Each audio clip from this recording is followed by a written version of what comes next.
What's up, y'all? Kofi Kingston here, and I would love to have a drink with Wrestling on the Rocks, depending on what that drink is, preferably non-alcoholic, you know? How's it going? Healthy Warrior Damon. Soda. I would love to have a drink with Wrestling on the Rocks. Maple syrup. Fella. I would never have a drink with Wrestling on the Rocks.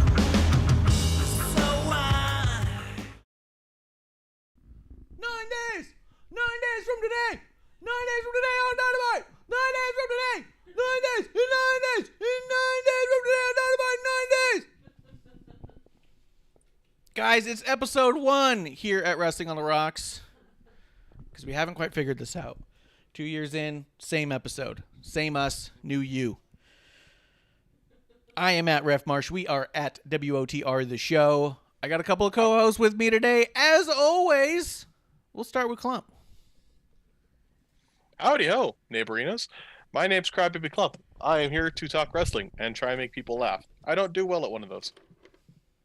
Well, we like your effort.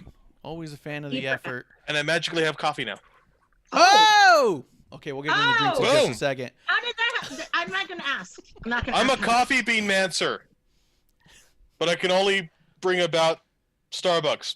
Sponsor, not I got sponsor. Not sponsor because it's shitty. Sponsor because I spend a lot of money there. I drove by a place that was called the I sponsor Human them. Bean. The human being. You sponsor your own addiction? That is You should what take that addiction picture. is. You should send it to Klump. The other voice you've heard is Amanda. Amanda, go ahead and say hey. Hey, everybody. Happy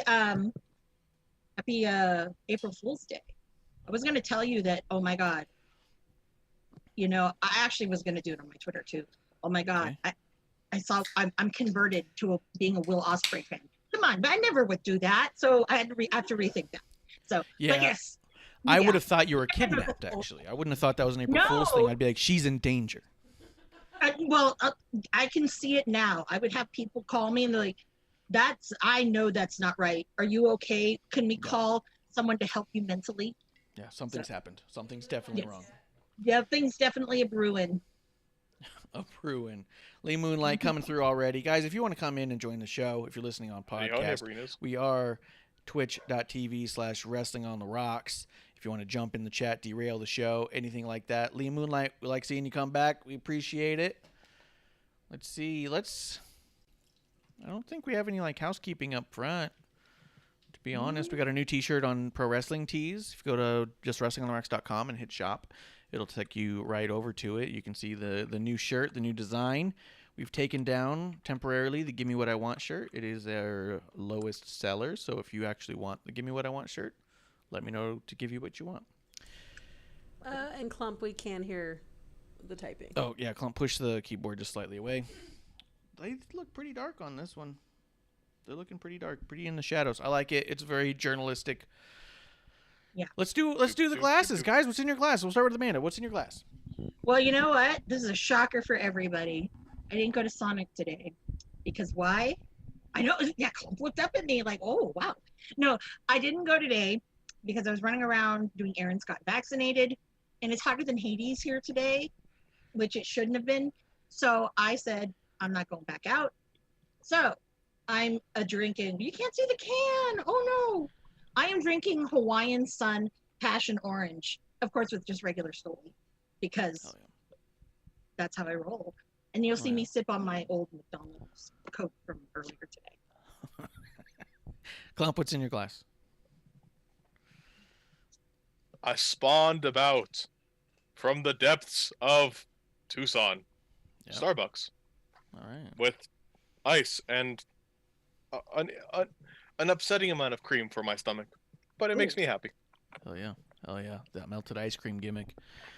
Producer was trying to tell you a little bit earlier there, Klump. She found a coffee shop. We believe it to be a coffee shop. It was titled Human Bean. Oh God, I hate that place. It exists, yes, I know. Is it coffee or is it not coffee? It's coffee and tea. It's just I have an irrational hatred of puns. Oh. Yeah. I don't think And it's a pun. I think it's a I'm a- problem. But Yes. Oh. yeah, that's well, I wouldn't call it a condition, but there's a problem there. But I feel like they would sell something else. Let's see, wait. Lila Moonlight says that she's been missing a few days, been raiding a lot, so Tuesdays she stays up late. Oh, that's cool. That's really cool. Hey. We appreciate that. I didn't realize Tucson was that cool. Oh, we have all sorts of stuff in Tucson. Let's see, and I'm having what I started the other day. I got to get through this bottle. I can't have this in my house much longer. 40 Creek whiskey. Its selling point is the percentage of alcohol. That's how they describe themselves in their own advertisement. And then I found out why. So we are having Blue Sky Soda, ginger ale, to have with it. The old ginger whiskey trick to hopefully get through as much of this bottle in the shortest period of time possible.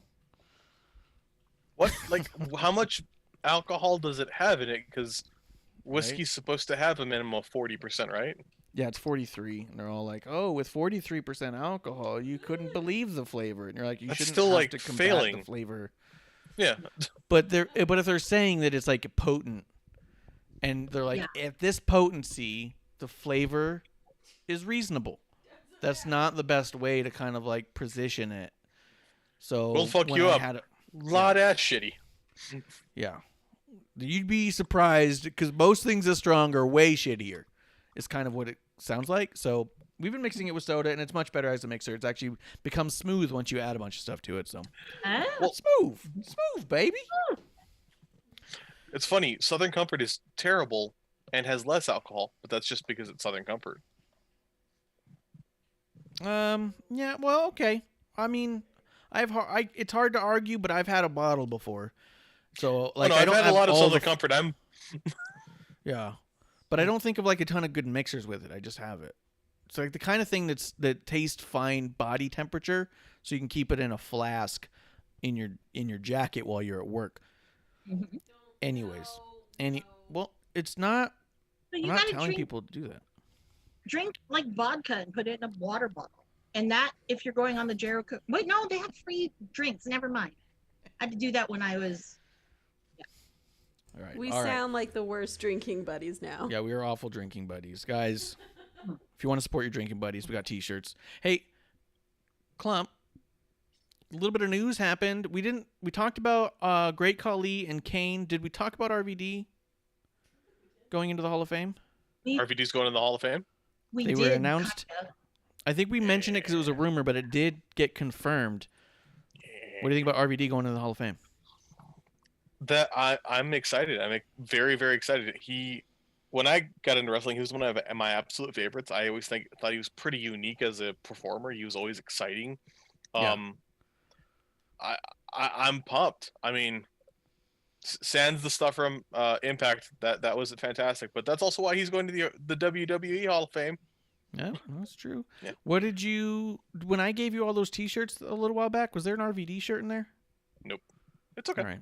No, I have one buy it. laying around. That I have one in my closet. I just got to go find it. I need to get rid. Well, no, because I set it aside for you. I'm pretty sure. Oh. But once you said that, I was like, started thinking about it in my mind. I was like, I think I gave him the Bully Ray one and not the RVD one. But Yes, you did. do you like Bully Ray? No, I do. All right. So I'll be like, we can do a swap if you don't. So, anyways, Amanda, what do you think about RVD going into the Hall of Fame? You know, I like RVD a lot. I just hope, because this is my last memory of like seeing RVD. He had a great match, him and Sabu. I can't remember who they wrestled at WrestleCon San Jose, but that same time I saw him do his comedy show. He was kind of funny. I'll give him that. All right. And but he got really drunk with some Scottish people who were in the audience and ended up pissing himself on stage. So I really hope he doesn't do that at the ceremony. Well, I'll That be would be honest. great. I don't know if I want him or not want him to. I think I'm down the middle on that one. That's Really? I think it could be very exciting. No, I think it's it would not. be. It would make a better speech than Kid Rock's. God, don't. Why do you Why have? would they do that? Why do you need to remind us of the shittiest thing? Like that's a national tragedy. That's Yeah. Well, it's probably better than like when they put Pitbull in there, you know.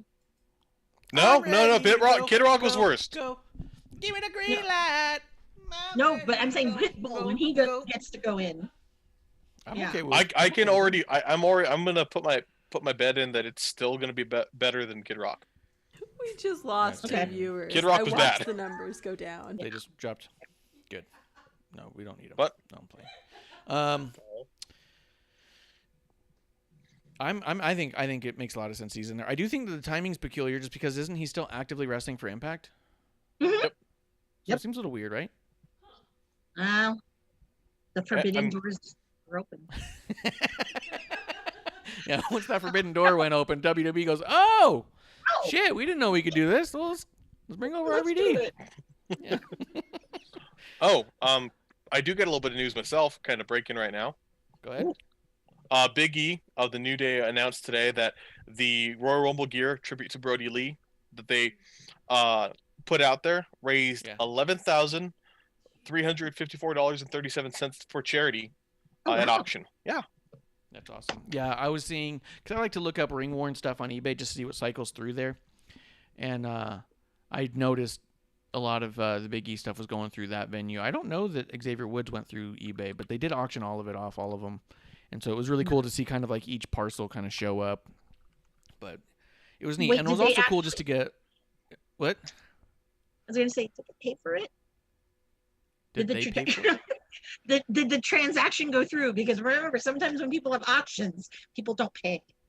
Yeah, and sometimes people just pull back because they forget I'm not selling it to you anyway. No, but once That happens. and then twice. It's happened to me. Remember, But- Ricky and Yeah, but I don't think that he would announce how much money was raised until they had the money. So I'm assuming that must have well, gone through. okay. So, but it was also really cool while it was on eBay to be able to go through there and see the close-up pictures, to see the detail of it those all. were- It those was were really good. cool. Mhm. Fantastic job, and awesome that they raised that much. The other announcement for Hall of Fame, William Shatner. That's right, old Billy Shat now going to be in the Hall of Fame. Klump, what do you think about throwing a Shat in the Hall of Fame? Who is the guy from Boston Legal? William Shatner, Priceline guy. Priceline. Oh, yes. oh yeah, he was in the President commercials. Yes. Like the it's Priceline. kind of weird. I know, like, didn't he Sorry. like the only thing he did was induct Jerry the King Lawler, which was weird because I never heard of him before that. Like, so I was just kind of like, who? Okay, did they like?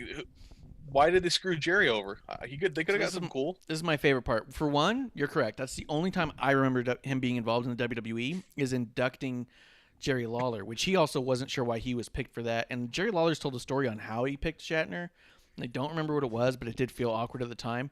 And when he got there, he asked where the teleprompter was and asked for his script. And everyone looked at him all like, that's not how any of this works, man. So the funny thing to me is that you said you hadn't heard of him before then or outside of that.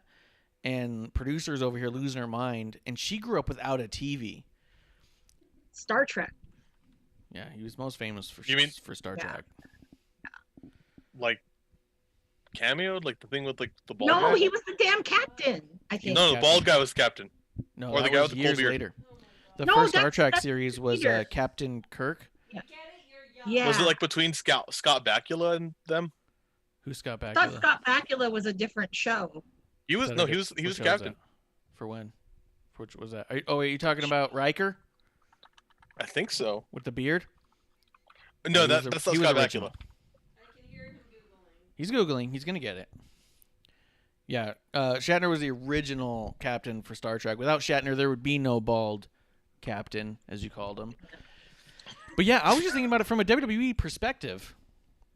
I don't remember him doing anything but being randomly called upon to induct Jerry Lawler. So for them to be all like, what an addition to this company. What an impact. And Oh then shit, he I was in would've- TJ Hooker. yeah, he was. He Oh, was big. okay. But like for them to, I mean, even if you watch the induction with Lawler, Shatner's kind of like, I hear he's very famous. Like he doesn't seem to know Lawler. Like What? That's Yeah. amazing. they had like done something together, like a commercial together or something, and then Jerry Lawler just thought it would be cool. They need a That doesn't pop mean you culture induct figure, somebody right? in a Hall of Fame for I mean, wrestling, and you don't really know the dude, and I don't know if you've ever like been on it, not or even seen it, or even know what it is. Well, yeah, Yeah. for I sure. think But that's what made it Bob awkward. Barker would have been a better. Wait, is he alive still? Bob No, Barker would be good. not even little. Bob Barker's dead. He's He won't very work. dead. We're gonna need a When did he different one. die? What? No, you're Well, thinking. Oh no, he is alive. Shit. Oh, you're Oh, thinking Bob Barker's Alex alive? Trebek. Boom. Put him Yeah. in. Okay, Put Oh him my in. God, yeah, vote him. I'd say vote him in. My vote is for Bob because Yeah, we're going you know, Bob on this one. Bob on that. Bob one. instead of Billy. Or Beaker. Bob or Beaker. Beaker would be Oh, great. The Cousins to Muppets, Sheamus. the Muppets should be in the Hall of Muppets. Fame. Yeah, That'd the be so Muppets. good. They've done Yeah. a couple good things. Mhm. The other part of news, before we get into the programs, NXT's moving to Tuesday nights. Go watch it live. Competing head to head with Impact. No, Impact's moving to Thursday. As soon as the announcement was made, Impact said we're moving to Thursday. Fuck it. Nope. Yeah, they're like, no fucking way. They're just And then they're also the last episode of Impact had 34,000 viewers.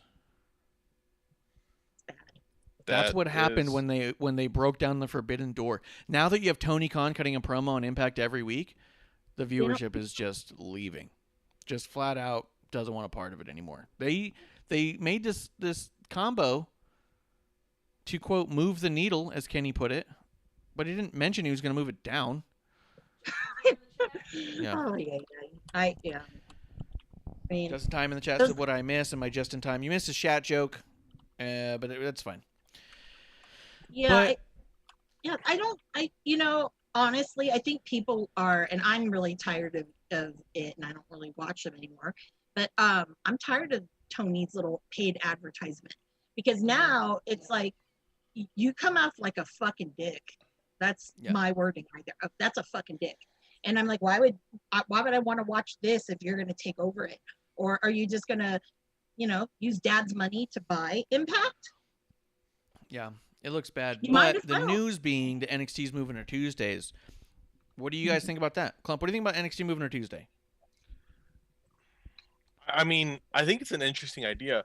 What I'm curious to see will happen is what kind of audience can they create there? I mean, WWE, I feel, not just against wrestling, but in TV right now, because of how fractured it is, it doesn't matter what night of the week they put on. They're building fan bases rather rapidly that will watch the product. So I think it's going to be great. On Tuesdays, I'm curious to see what they do with Wednesdays. Is it maybe that they're gonna, well, if it's nothing, or I'd be curious to see if maybe they move. Well, no, NXT UK Thursdays. I'm almost shut up now. Okay. Well, so here's the Go deal. A lot of wrestling journalists, as we are ourselves, wrestling journalists, have Yes, liked they to are. make up their own narrative, as we do right here on our show, so you can get our narrative as we make it up, are trying to pretend like that this is a move based off of AEW Dynamite and the quote competition there. Just for perspective, this week AEW had 700,000 and NXT had 654. So they're not stomping them out of the ground. And also, if you've noticed, the same people who tweet that out have stopped tweeting out about the demographics. It's because the last month or so, NXT has done better at the demographics. I found someone who was tweeting out all the information somewhere else and putting up the graphs that come in from Nielsen, and NXT is actually doing better to them in the demographics. So none of it fucking matters. Because if it mattered, they'd be talking about it for the other people. They just want whatever they can get one up on one they use. However, what's actually happening here is NBC Sports Network is folding. It's going away. So NBC now has a shitload of hockey to find a home for because it was all exclusive to the NBC Sports Network. That's right. Well, hockey Yay, primarily hockey. has games on Wednesday evenings. So instead of having NXT consistently get bumped for hockey and having to schedule around the hockey season as it comes and goes, USA was like, fuck it, we'll move NXT to Tuesday and it'll just be left alone and be its own thing, and then Wednesdays will just be Wednesdays, movies and hockey. WWE, mind you, is sitting there going, what? You're moving us? It wasn't a part of the conversation. You know what I mean? Like, it wasn't... I don't understand contracts, but I definitely know that you don't have a contract where you tell the network what you're going to do. No, not the Peacock.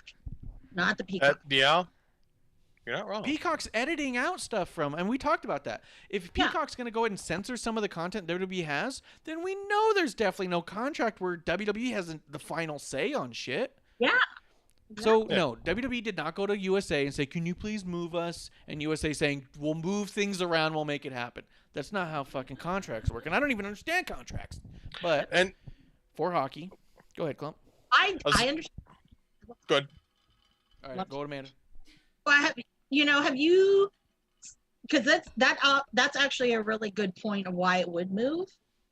But has anyone put that out there, or is this a you've heard it first here?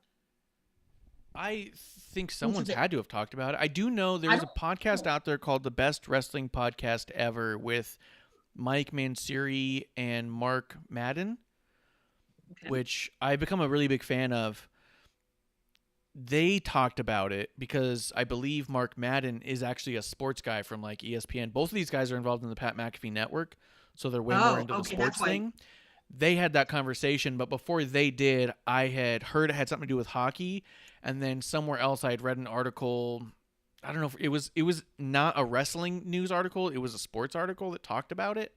So I was like, oh, this seems like it's actually legit. And then the Best Wrestling Podcast Ever is the one that broke it down for me to be able to explain it here.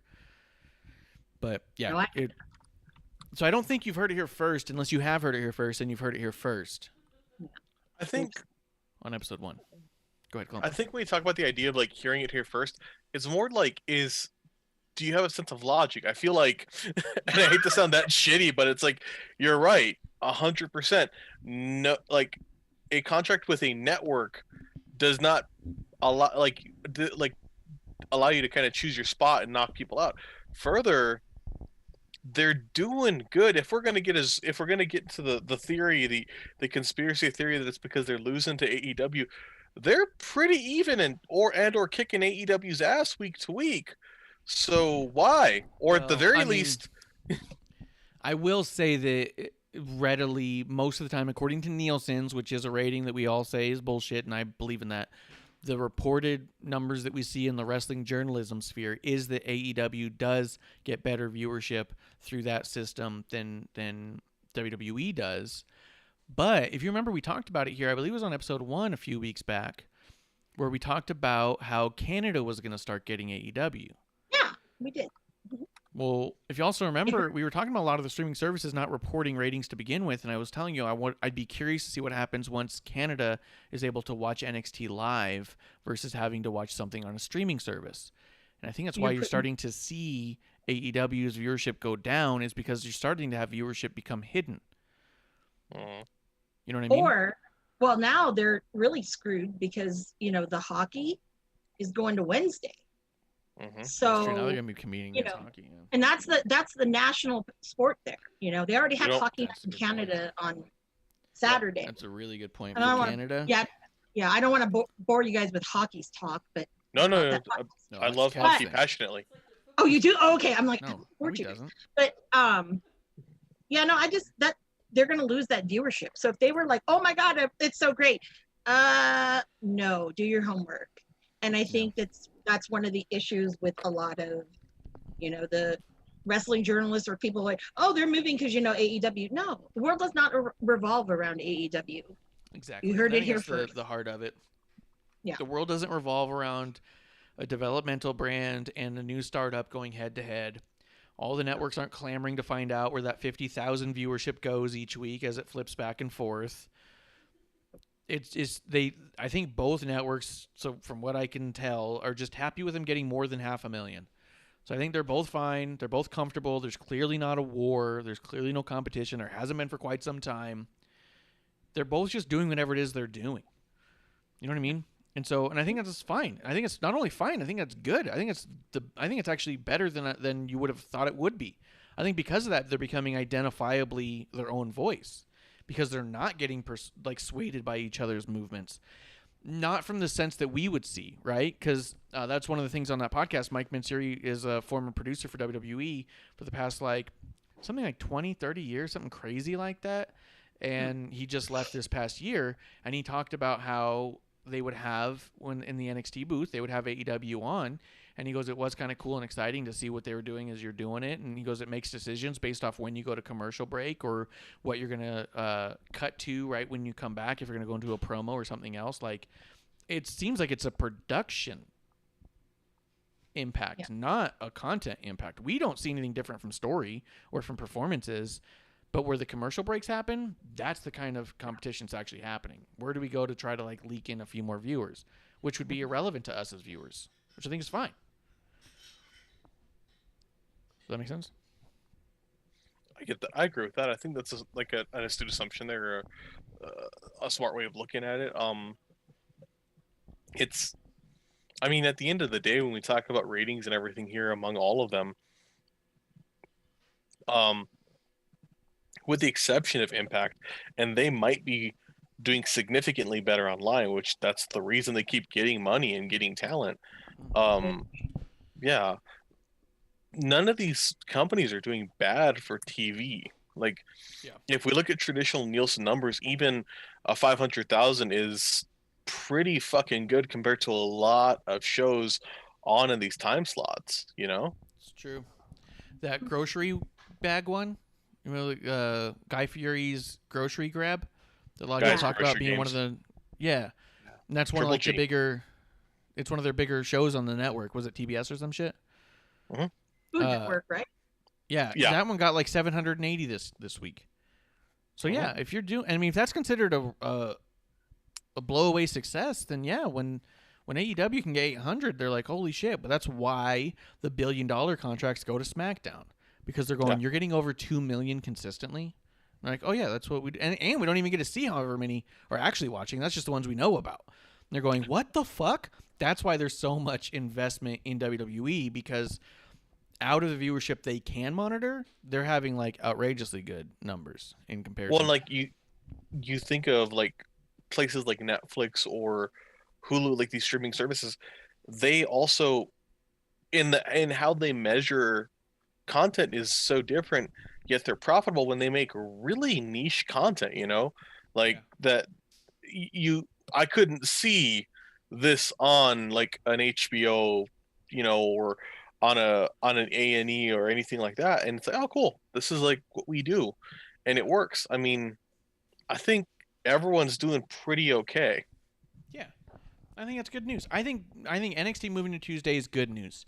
I think that AEW going unattested is good news. I do wonder, and I think that, you know, like we keep saying too, we're not experts in these numbers. We don't really know what they mean, and we know that they're all not that accurate at the scheme of things. But it is interesting to kind of look at just for fun's sake, not for enjoyment's sake, but how neat.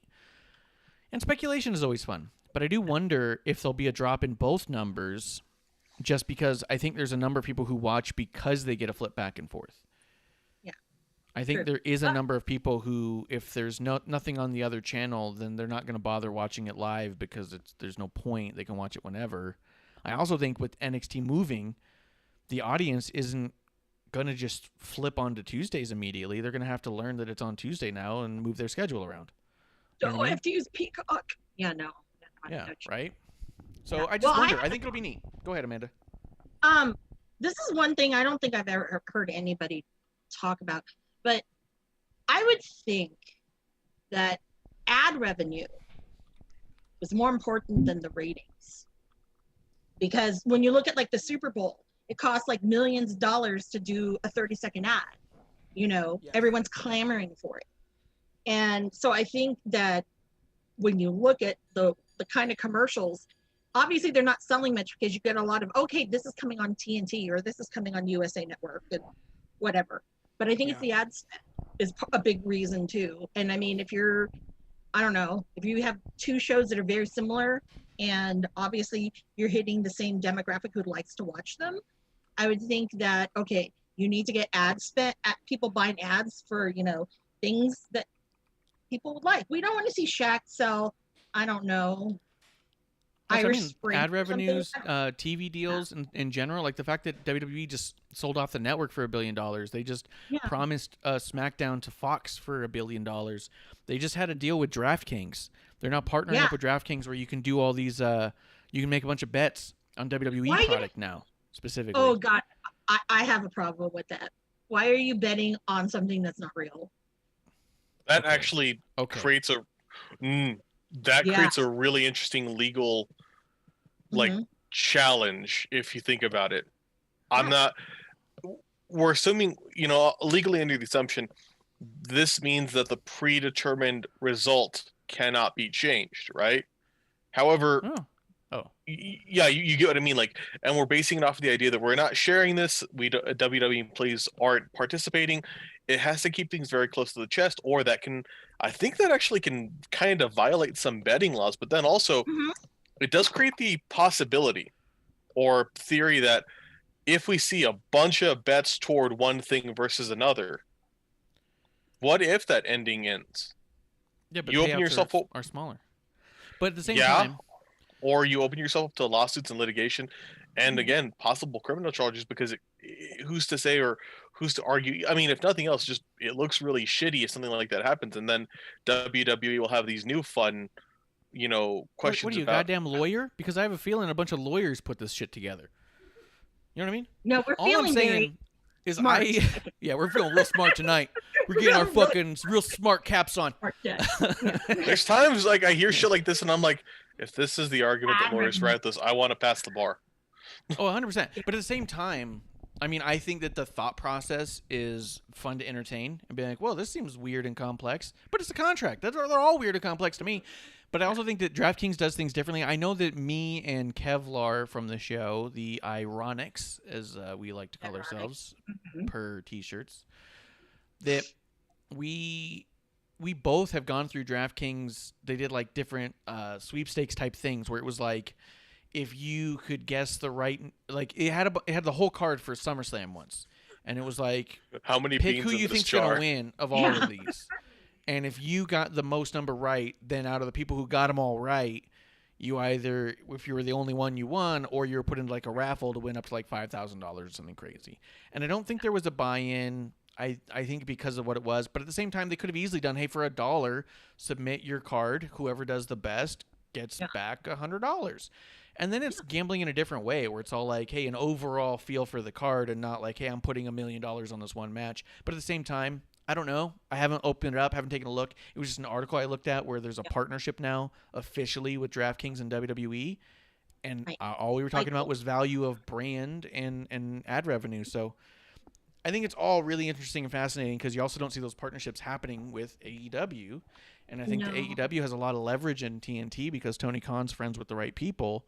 And I wonder how far that can take them before they start trying to bring in new viewership because I don't believe they are. You know what I mean? I think WWE is also fine when they lose viewership because they're constantly in the mode of creating new viewership. And if they go, hey, we never get that one person back, but if we can get 2 new people, we're just rotating through our viewers in the world, and that's also fine. You know what I mean? Yeah. Which is weird. But yeah, I think DraftKings, it just popped in my head. Don't they do fantasy like football and baseball? Yes. So this, I think, might be an opportunity of fantasy booking wrestling in a way. Yes. Instead of, betting on matches, maybe. I mean, I don't know. Again, I have no idea, but that sounds right because they're like, yeah, WWE, someone's sitting there. Like, these fucking people do it on Twitter and they do it online.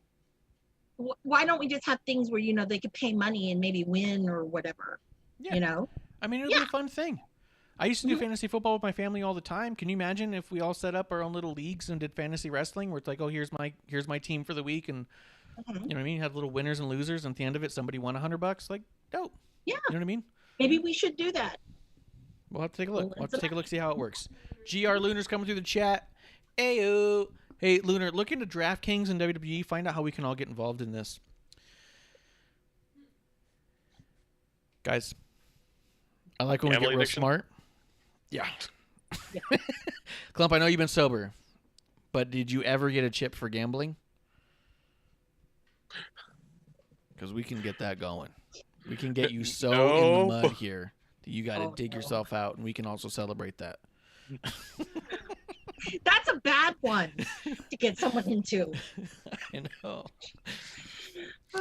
Okay, hey, I know this is not great for the show, but I just really need to get your reaction to this for posterity, and you can share this with Amanda because I don't have Amanda's number. What's up? Look at your phone. Is it coming through? Sorry for people who can't see, Nice. But even if you couldn't Nice. see, Motherfucker. Yeah. Well, then man. You know the ups Yeah, I and do. downs. You know how good it can be. see, now we're not smart anymore. It went bad. See, Yeah. so No. It's all good. Sorry. It's all good. sorry. Do you guys want to talk a little bit about AEW? Yeah, but I want to throw out something into the ether Go ahead. because I Do your think thing. this may be true. So we know that this weekend is New Japan in Japan, and the big match is Kota Ibushi against. I'll be good. I'll say his name. Will Ospreay.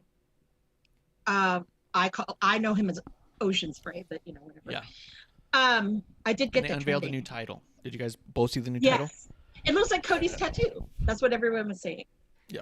And then Meltzer had to go defend it, and I'm like, Of course. you're getting paid a lot of money from these folks, dude. I'm tired of you, man. Uncle Dave, you need to take a back seat, please. This is- You're not, It's not so much that it's an ugly title. It's that they went from one of the prettiest titles Mhm. to this. this. Yeah. It was Like I could see like if it were like, oh yeah, dude, we're starting up our own wrestling organization here in town, and Yeah. that was our title, it'd be like, oh, that's pretty cool and different and unique. But when you go Right. from like, we have the arguably most prestigious, most Yeah. beautiful, most beloved title to this weird like energy drink can logo. That's it too. Is the original title almost had this like overly extravagant, gaudy kind of look to it, which made it look really neat. Like it was nice because of that. You know what I mean? like the New And this Japan one- Cup, great body. And Yeah. And this new one does seem weirdly shaped and kind of small. So it's like just trying to get used to the shape of the main plate is already one thing. Like you said, Klump, if a promotion in town had that, you'd go, "Oh, that's a neat way to set themselves apart from looking like they're just copying everybody else's title." But for a major promotion that had such a gaudy and legendary title with that look, even, I mean, we have that was it Ibushi? Is that the yeah, Kota Ibushi. Mhm. is that the drawing that I got you, Klump? The Yes. Shinburger? Yeah. No, it's not I mean- Ibushi, it's Oh, it's I- Kobashi. Kobashi, yes, right? thank you, God. Yeah. Oh, Yes, Kenta go watch. Kobashi.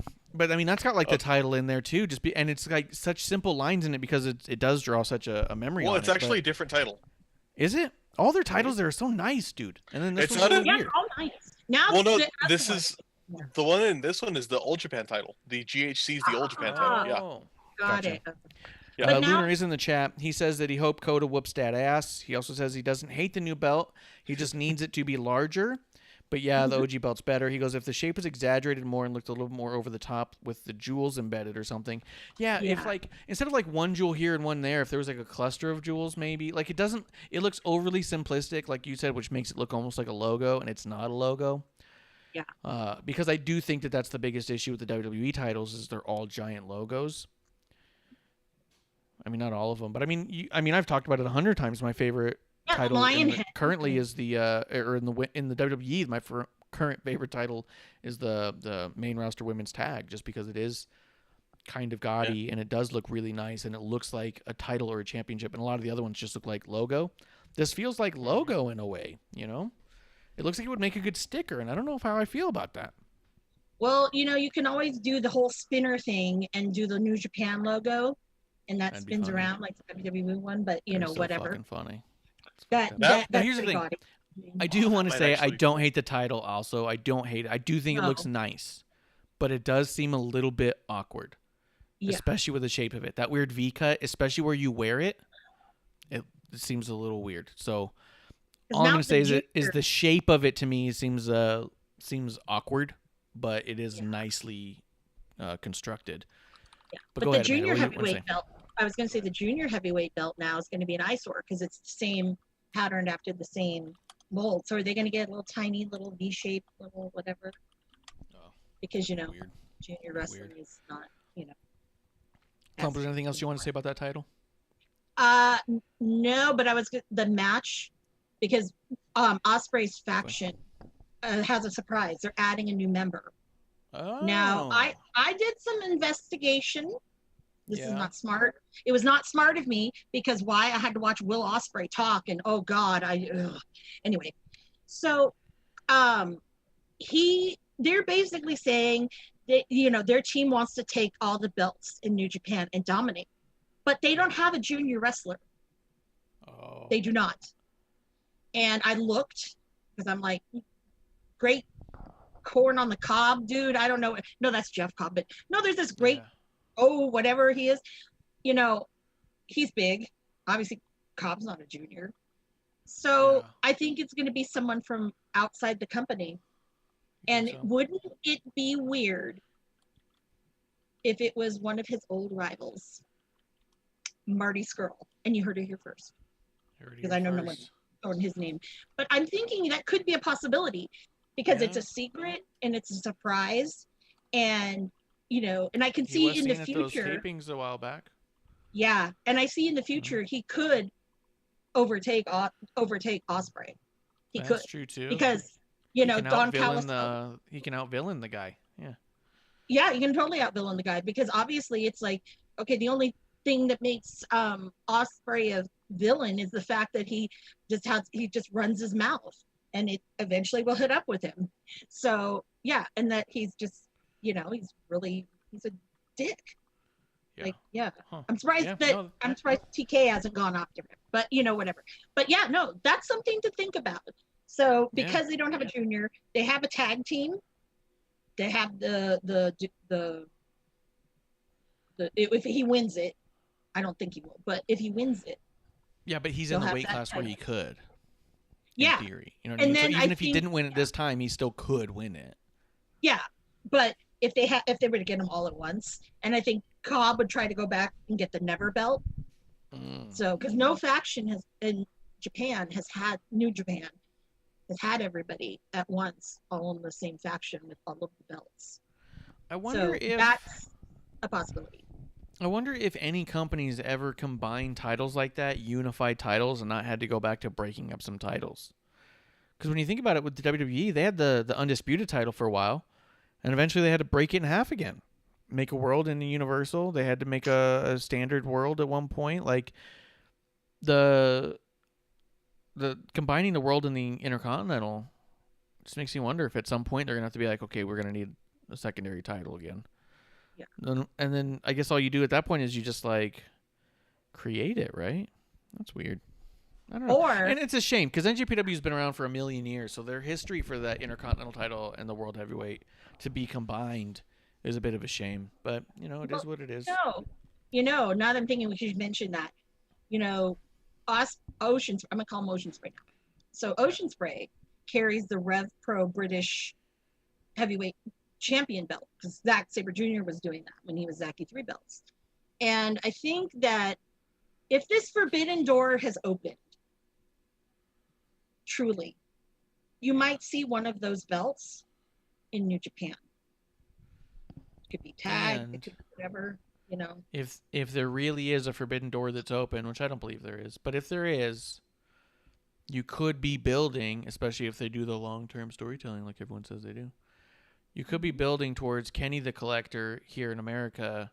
Meanwhile, in Japan, you have Ospreay the Collector just to build up to Collector versus Collector, an Omega Ospreay match. Well, that's a shitty match.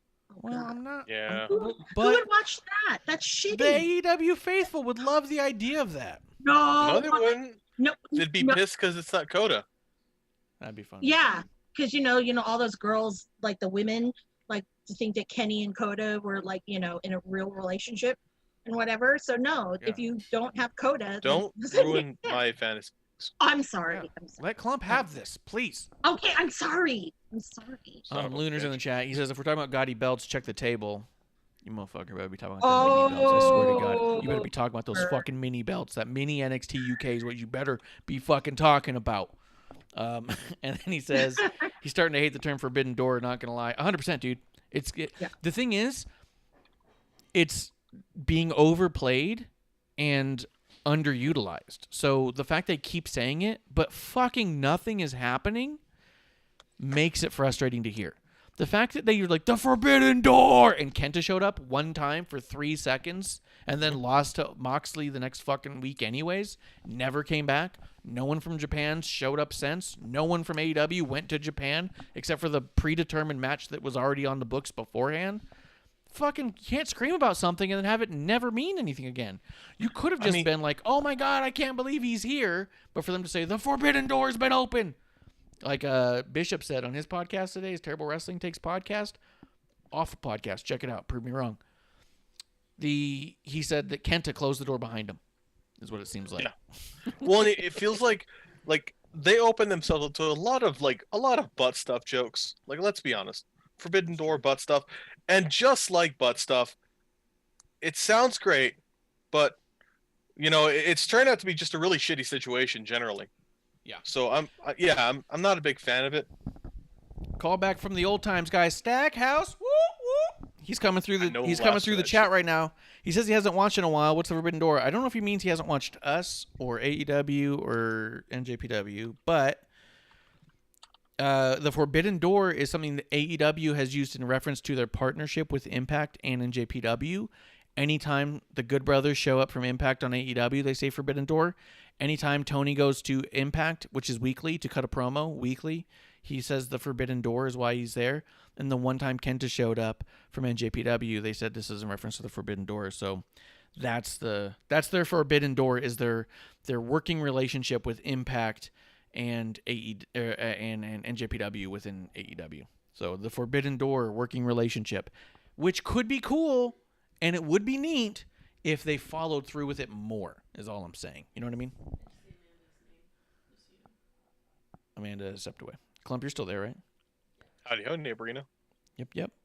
Stackhouse says AEW, which is awesome. Dude, I've barely been watching lately anyways.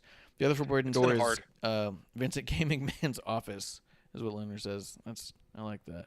I love it because from what we hear in our like non-connected world, that it's difficult to get a meeting with McMahon, but like at the same time, his door's always open and it's never like off for people. Like any jobber could walk in there and be like, I want to talk to you about this thing. And that supposedly that's okay. But at the same time, you might have to wait 45 minutes or an hour and a half sitting outside his door.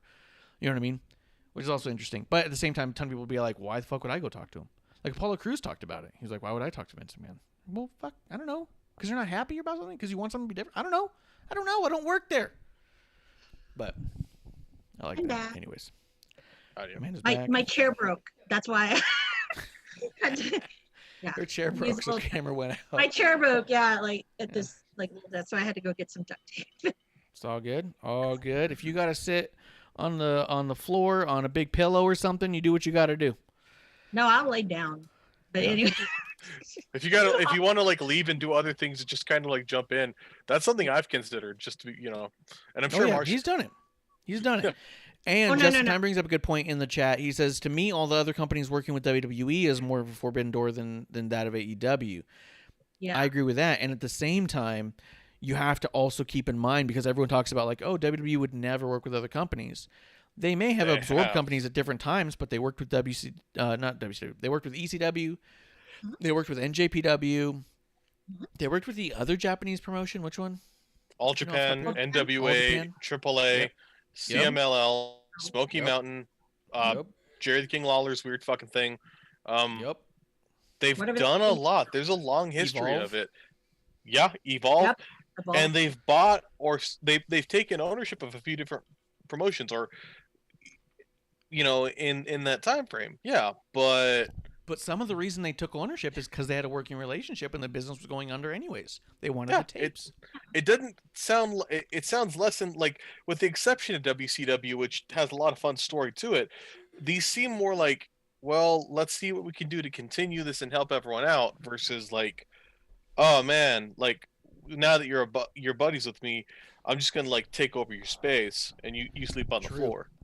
I think it's a great point. I think the Forbidden Door, realistically, comes from Ted Turner and Vince McMahon having actual personal rivalry. They actually didn't like each other. So WCW and WWF would never work together. They would never. They were literally in competition. Ted Oh. Turner said out loud, I want to put Vince McMahon out of business. I want to prove I'm better at this than him. And Vince McMahon said, what the fuck?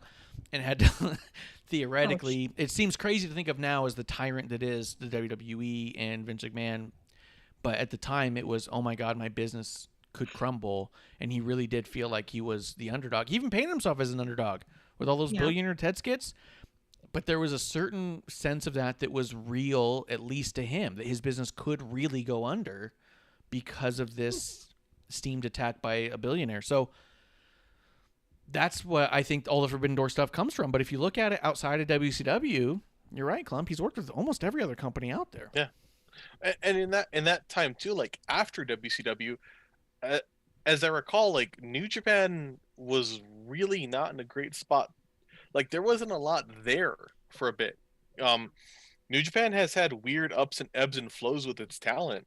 And there's a period of time where, like, all right, when WCW and New Japan worked together, yeah, they had some interesting stuff, but they were losing talent like crazy for All Japan and other promotions. And Noah.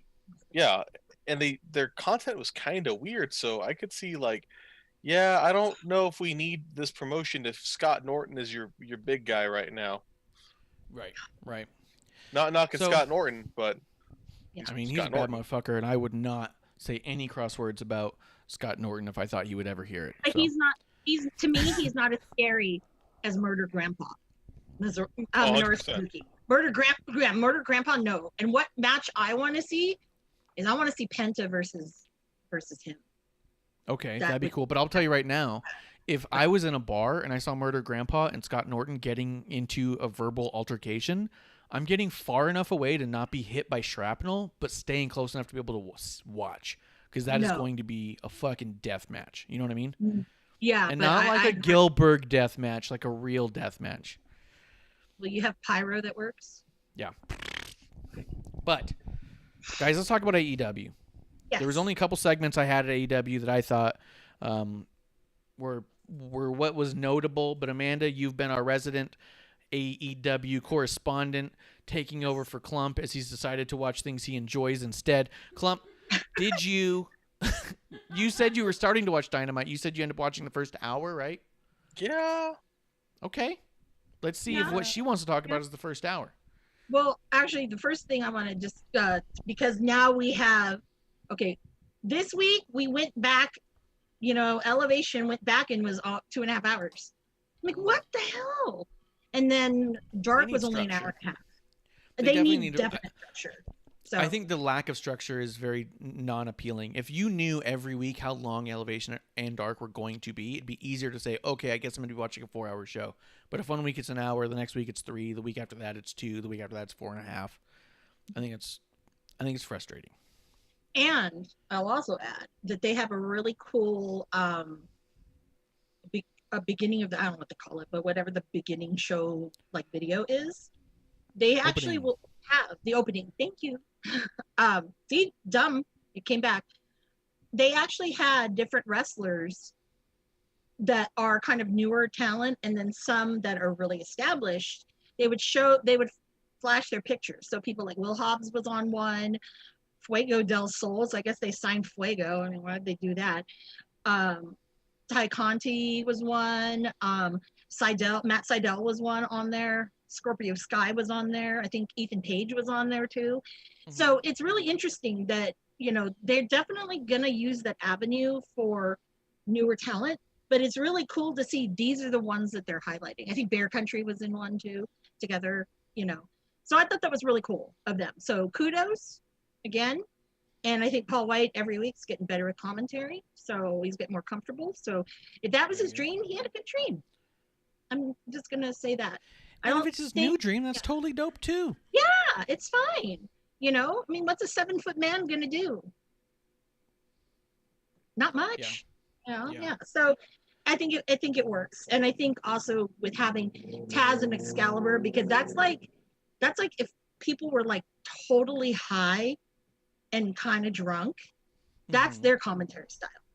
Ooh. Because there's all these weird jokes and they say stupid shit, and you're just I live for their commentary on Dark. And then when you throw in Anthony Ogogo, who actually is trying to be serious, And then you have Ricky, who, just say whatever the heck is on his mind. It's hilarious.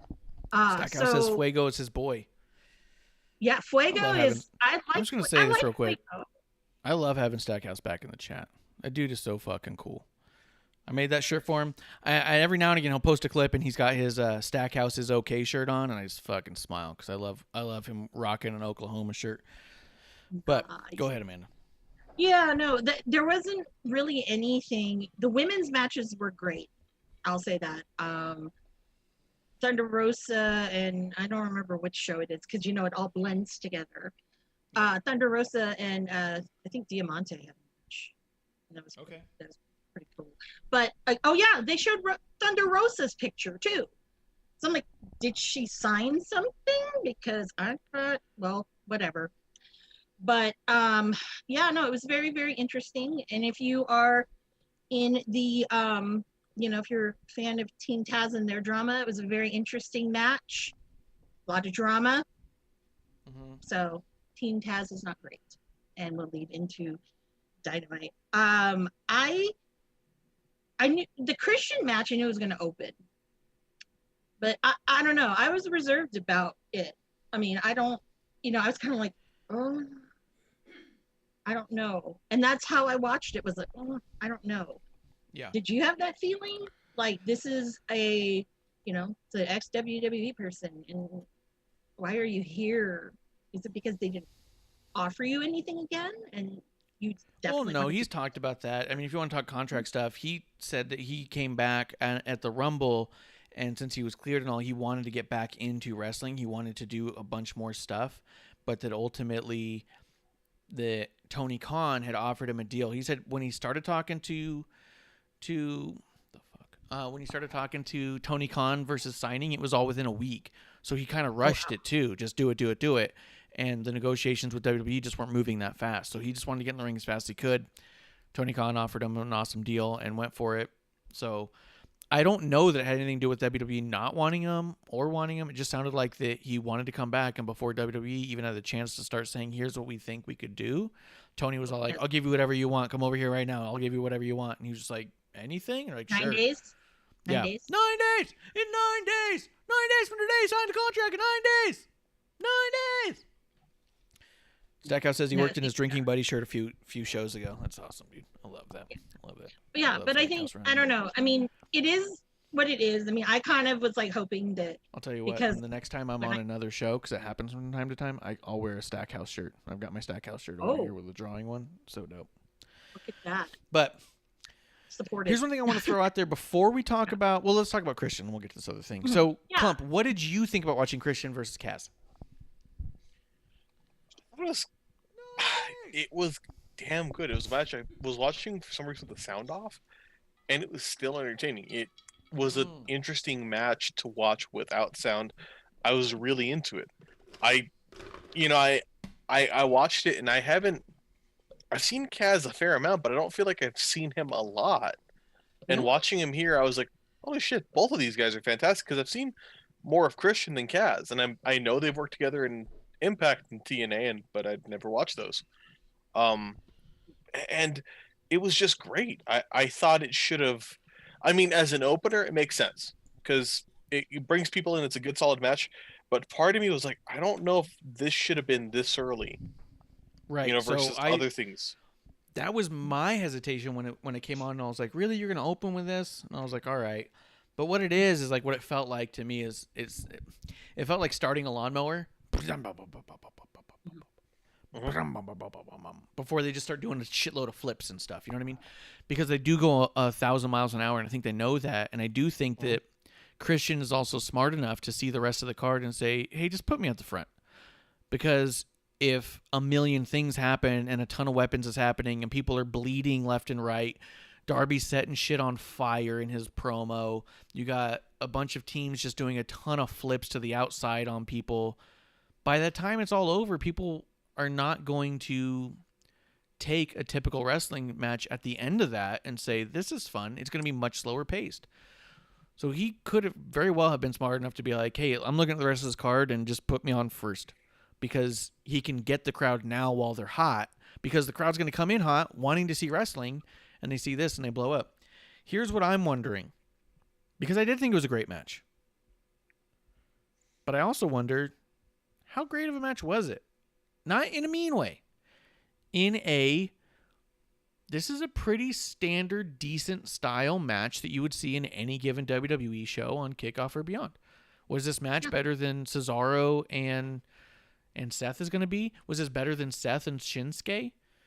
Was this better than Thatcher and Ciampa? You know what I mean? When I think of just like typical kind of slower, methodical matches, Dexter Lumis and Cameron Grimes, like this match wasn't better than those matches. It wasn't worse, but it was in a show where a lot of the other stuff was not as psychologically thrilling. So I wonder if people are walking away from that match being like, holy shit, because they're so used to, at this point, watching matches without that level of, dare I say, professionalism. Yeah. Yeah, that level of storytelling, that level of selling, that level of psychology actually put in the match. Not this fake video game psychology that people keep saying when they go, I liked all the sequence of moves and then the person lost at the end of it because that's good storytelling. No, there's so much more to storytelling, like work and hold. Was this better than Edge versus Jey Uso on SmackDown a couple weeks ago? You know what I mean? Yeah. And I don't mean that in a bad way. I don't think this is worse than that necessarily. I think you could easily have Christian and Kaz and Edge and Jey Uso as similar conversation matches, but I feel like this is a very atypical match of AEW, so it's getting overly hyped, versus this is a very typical match that you would get in WWE, which is what people shit on. Does that make sense? Yeah. Mm-hmm. No, it makes sense. Amanda, what do you think? Well, I think that the AEW crowd really there's a certain thing that they want. 9 times out of 10, they want flippy shit, and they want blood. Well, blood, TNT can only let you do so much. But if it's not a certain style, and if it's not what Meltzer would like, that I think that's the horrible thing. Now, would Dave That's like my that kind favorite of joke. match? No. I'm going to be honest with you. No, he wouldn't. No, Yo, he wouldn't. call. He has to be, he has to give it good marks because money talks. But that's my feeling on that. And it sucks because, hey, they're both two really great guys, and they're, I don't want to say old as dirt, but they're no spring chickens. You gotta respect that. And you gotta, love that. So Yeah, 100%. Klump, after what I said, what do you think? Can you reiterate part of it? Like, I got lost in it because you guys threw it a lot. I got you. Was this match really an over-the-top, incredible match that was so good with all that stuff? Or was this kind of a typical WWE match when you look at the kind of stuff that matches that WWE puts on versus what AEW puts on? Because it did have like a blow-off or some crazy event in it. It just seemed so set, like kind of out of the loop. It didn't have some crazy schmoz at the end. There was no crazy moves in it. It was just classic storytelling. It was just a classic wrestling match. Yeah. I agree with that. It's gotten to the point with AEW where, and I know every promotion's going to try and build things toward pay-per-views, build things toward bigger events. It's just the nature of telling stories, but it feels like with AEW, every single fucking thing has to end in a schmoz unless it's a paid event. And so, seeing this pretty damn good match just go about and end, it did make it seem fantastic and special and amazing because it's something, we're totally not used to. And that makes, it's a long critique of me, and I'm going to dive a little bit more into AEW on this. When I watch New Japan, one thing I really like is, before your big events, you'll have all your talent in like tag matches and everyone can kind of showcase. And then a team can win or lose, it builds story, but you give more, you give real results for the fans there. And I don't know, I feel like if I went to an AEW show, like, when everything opens up, I would basically only go to a pay-per-view because I don't know if I'd want to spend that much money for tickets to watch a bunch of schmazzes. Yeah. And that's the other weird bit, is that for a company that prides itself on not having DQ finishes, they definitely have a whole lot of DQ shit going on. Yeah. So, let me see.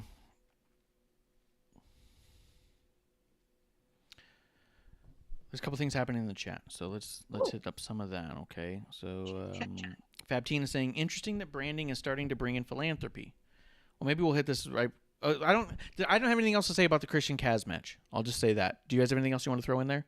It was a great match. Great workers. I will tell Klump this about the commentary. It was funny hearing Excalibur trying to one-up JR a bunch, and JR trying to just tell a good story, because JR was saying things all like, oh, when I saw this guy 25 years ago, and Excalibur being like, well, when I got into the business about 20 years ago, and you're all like, no one fucking cares when you didn't sign him. Fucking relax. And he was all like, this whole their rivalry started 20 years ago, and then JR's kind of like, wasn't he still in the fucking WWE by then? Like, you know what I mean? Like, it was this weird one-upsmanship that Excalibur kept doing, but it was also so cool to hear JR get into the flow of telling a classic story. He even interrupted Excalibur at one point, and he goes, they're breaking into the collar and elbow. This is how real. Like, he was just like, this is how competitors feel each other out. This is how they establish who they're working with. Like, he starts talking about the importance of the collar elbow, and I was like, this is where JR thrives. This is why we grew up thinking wrestling was real. This is how we had a hard time being like, what do you mean, kayfabe? What are you talking? Because the guys like JR talking about the importance of the small things. But then in the meantime, it's Excalibur being like, I've been in the business a long time too, you know. And you're like, fine. You're already Excalibur. over, dude. Yeah, you're already over, dude. Relax. Yeah, you're on Your TV. fans love you. You won that stupid Nutzer award. You love fucking hell yeah, dude. Relax. Oh. You're You know already why over. he won the Meltzer Award? Yeah, he does the commentary for PWG, and he usually does it by himself.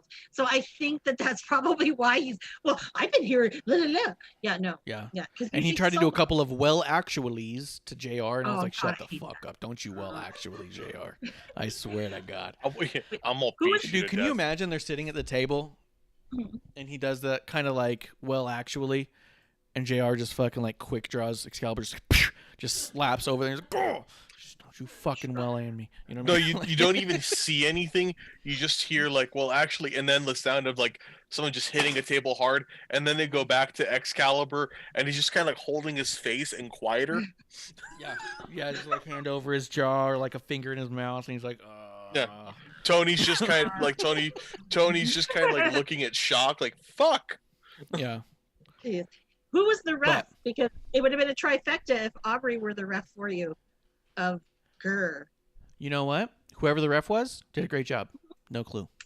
I have a feeling. I'm gonna look up who the ref was. Look or it up. Klump can look up who the ref was, because I think Klump's better at finding shit. Klump's than I pretty am. good at finding stuff, and he's a quick draw on the old counter there. While he's looking up who the ref is, and we'll talk about that in a second, we're going to hit up the chat real quick. Like I said, there's some stuff going on here. Faptina says, interesting that Brandy is starting to bring in philanthropy, which is good because she's supposed to be the chief Brandy officer, right? It's supposed to be a clever take on the chief brand officer of Stephanie McMahon. So for her to be trying to bring in stuff is nice. It does say they tweeted April is Autism Awareness Month, and AEW along with Culture C. Oh, that's that one who they did the Culture City. That's the one who had those bags for some of their pay-per-views. I don't know if they still have them or not, but if you went up there and said they you still were, do. They still do. Yeah. They if you went up you and go said to that you had an autistic kid, or if you were autistic, they gave you a bag with like headphone, like noise suppressors and stuff like that. Oh, the VIPs. Sensory overload stuff. Yeah. No, it's not the VIPs. Anybody. If you have a seat in the shitters, yeah. Oh no. Yeah. The tags that they have, if you have those concerns, they give you essentially a VIP badge so that you can raise it So up and people- get the attention. And they don't isolate you out as being differently or less than. It's very specifically designed to make somebody feel special so that they want to use it rather than feel shamed. Yeah, it's the Well, Culture City logo with VIP underneath it, so they can hold it up, and people would just wave them to the front of lines and stuff to get them taken care of. So it's like, oh, I'm When I- special. I know when And I go to AEW, I want VIP, but not you know Okay. that, and I should get it. Damn it! All right, come Yeah. on. Okay, relax. I know what We're not going to argue about the merits of whether or not you Alright. deserve the same treatment as autistics, Yeah, okay? too No, much. I'm not not happening. saying that. No, I'm not saying that. Too much No, Stoli. Too because much I have Stoli there. I have 2 autistic nieces. They're twins, and Okay. no, I'm not saying that. I'm just saying. What? Okay, but First what and last Oh, show. I got you. Okay, no, I I did want got to you. comment though about that shirt because originally when I bought it the year they did that, the first time they did that, Yeah. you know, because obviously, you know, it's in my family, and Mhm. they're like, oh, it's limited edition. That's it. Mm. Then they continued to sell it, and I have a problem Okay. with that Well, because you're not donating the money, which they weren't donating. well, that's true. They were donating it at first. They should have made a secondary design. So the Yeah. original design would be limited. The second design would not be limited. And they should Especially- be giving it all to charity regardless. Especially as a shirt company. Especially as a company that makes so many fucking designs to begin with. You tell me you couldn't have made one in gold? You couldn't have just done now one did in you gold? fucks get lazy? Make Yeah. all these shirts, and now I couldn't be bothered. Fuck it. Yeah, now you get lazy. Yeah, right, Okay, but right. You then only says, get 500 designs a year from me, not Yeah. 501.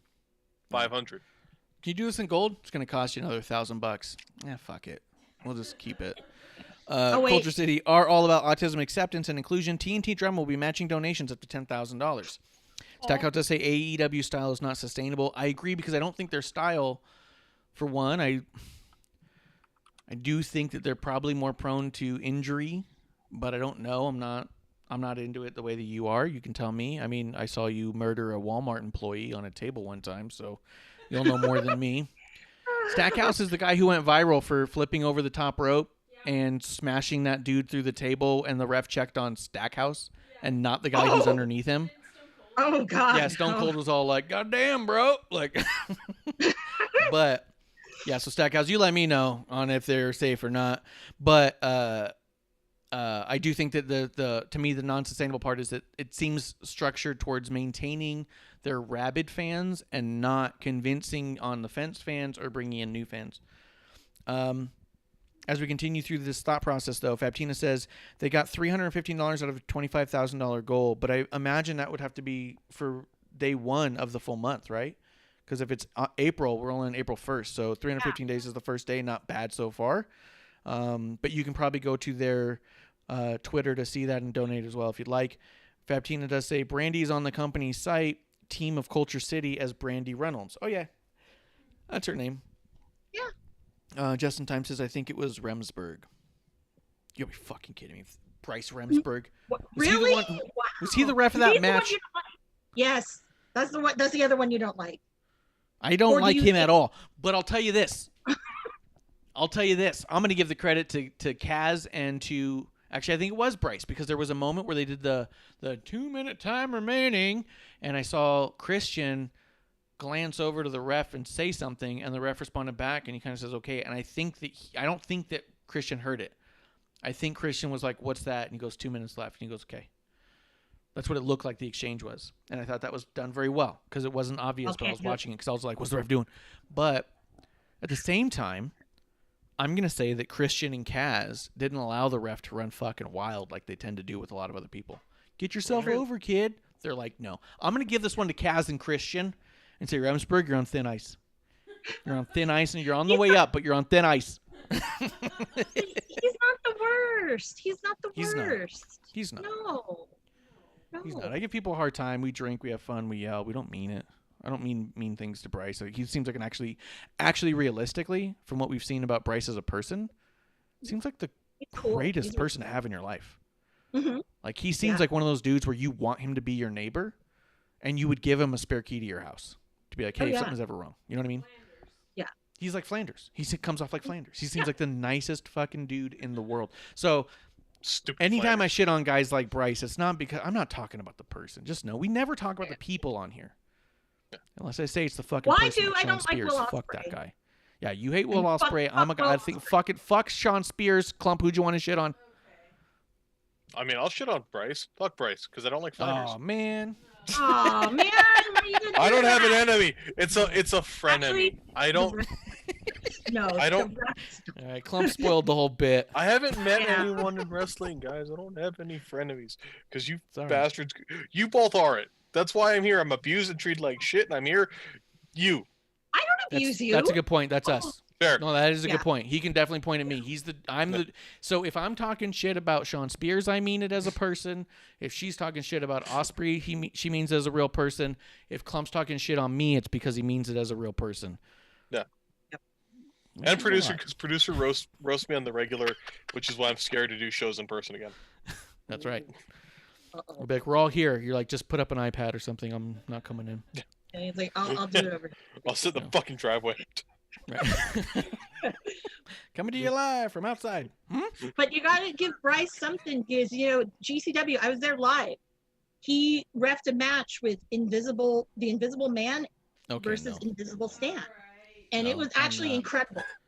No. No, you need to see it. Don't say I'm not. no. So I you, wanna see it it. sounds like you Amanda, watched nothing. I have tried for years to get Marsh to watch the goofy, silly wrestling shit that I enjoy. I feel You It like has you not just worked. He would not. I would be cool. I'm down. You would I'll watch love it. it. Yeah, You would love it. Marsh. just No, Marsh. described- Like you were so close to having a win there with him, but when you mention Invisible, it's just like yeah, you No. He was like, you described an Invisible empty ring. becomes any support he has for us. It's gone.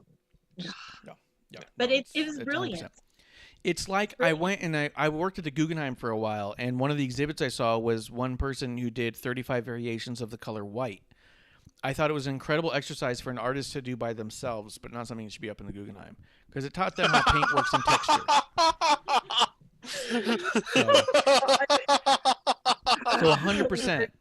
Do the Invisible Man match to yourself. It's a wonderful exercise in how you can get a match over with anybody. No, but the crowd too was over it. No, Like no, they weren't. played the game. God. Yes, you didn't No. see it. It was, I was an incredible there. exercise that belonged in a Lowe's, not in fucking the Guggenheim. I like. Lord. I like when Good she job. yells I'll call back at Sherwin me. goddamn Williams. I like it when she yells back. You didn't say it. Fuck you, did. Like Like, Justin Yes. does say though. Justin does say Amanda's not lying. That match was bizarrely awesome. God, Mhm. damn it, man. See, and then the I- fucking Justin's going around like, how do I got heat with Marsh? Fuck. God. And I swear that Invisible Stan stepped on my foot because he's an asshole. Totally convinced. Okay. Just say. You keep saying invisible, and you might as well just keep saying magic. Yeah. Well, I mean, but I've been digging some magic. Let's see. Stackhouse does say it's only brilliant if you could do it night after night, and an invisible match isn't it. That's true too. That's what I mean. I think it's a tremendous exercise, like going to an open mic and telling racist jokes is tremendous to see how those are not the way to go. Whoops. But that drunk bar might laugh about it, right?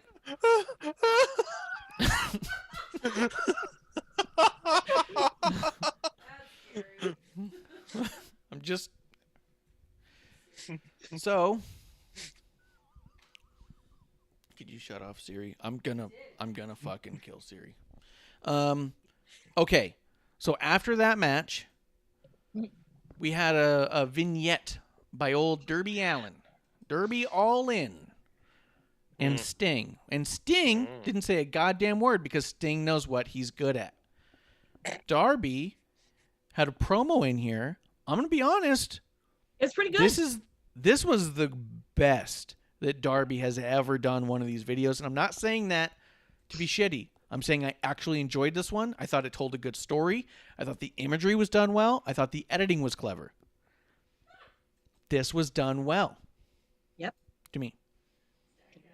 Oh, that's funny. Stackhouse says, coworkers look at me now. That popped me. So Yeah, no, it was good. It was really good. Although I knock it down a little because they should have had snow falling because we did not get Okay. snow. but there was fire. The snow would have melted. And it's bubbles anyways. It would have ignited. She loves the snow, though. That would have been Can you imagine? bad. They're setting that couch on fire and have this fake snow blowing in and it just like lights up. That would be awesome. Everyone's like, fuck. They're like, oh, this is good pyro. Yeah. Want to think about that one. I think we dropped Bluetooth too, to be honest. Technical difficulties. Well, because her audio Uh-oh. sounds different to me now. Amanda, say something? Am I on? Yeah, you're on. Klump, are you on? Okay. Oh. Yeah, we're still live. People still see us. Lights out. This is a Non-sanctioned part of the podcast, so now we can talk shit about people. Welcome to Wrestling on the Rocks After Dark. Go ahead and get comfortable. Yeah. yeah. This is a lights out, unsanctioned podcast. I think we're good. Let me know in the chat if everybody can hear us. I think we're good again. So that video I thought was really good. I liked it. I liked the way that he was talking on behalf of Derby in this campaign against Matt Hardy. I thought it was good. I was surprised how much I liked it. Did you see that vignette, Klump? Yeah. No. Good. Amanda, did you see it? You should. You mentioned Darby Allin. No. Yeah, I did. I really enjoyed it. The first thing that came into my mind is he talked to Ricky Starks or something, because you don't go from, and I'm not shitting on Darby, but he's one of those ones I'm like, oh, you don't need to give him a mic. He's just kind of creepy on his own and can skateboard and whatever. But I was like, damn, that was actually really, really good. But of course, like I said, there was no snow, so that got a point off for me. But and it didn't happen in the Tokyo Dome. So yeah, but I thought it was fantastic. I love it when they do really good vignettes. Some of these other ones are horrible, absolutely horrible. But that one was excellent. So whoever did that, kudos to you. Yeah, I haven't liked any of the other ones. This one I liked. I think this is a lot more the feeling that he should be leaning into and going towards. But yeah, it was just a good job on that one. That's actually one Klump that I think you would appreciate it for what Darby's been trying to do all along. I think he's finally getting his footing. So that's kind of nice. Yeah. I don't have anything else to say about that promo package at all. Justin says he laughed at Ricky Starks the way that he was staring into camera. Yeah, that was so fucking funny. His whole body movement. Let me tell you, body language. Before you go off on your 30 minutes of Ricky Starks, the way he's got his hand go off on 30 minutes. Oh, you always do. That's a segment. I do not. We need to time it. She's like, it's probably just shy. The way he's got his hand under his chin, the way he stands up so fluidly, he goes, hold on while we're talking about it. The way his head just is constantly bobbling around and shit. If we make it a segment, can we play smooth jazz under it?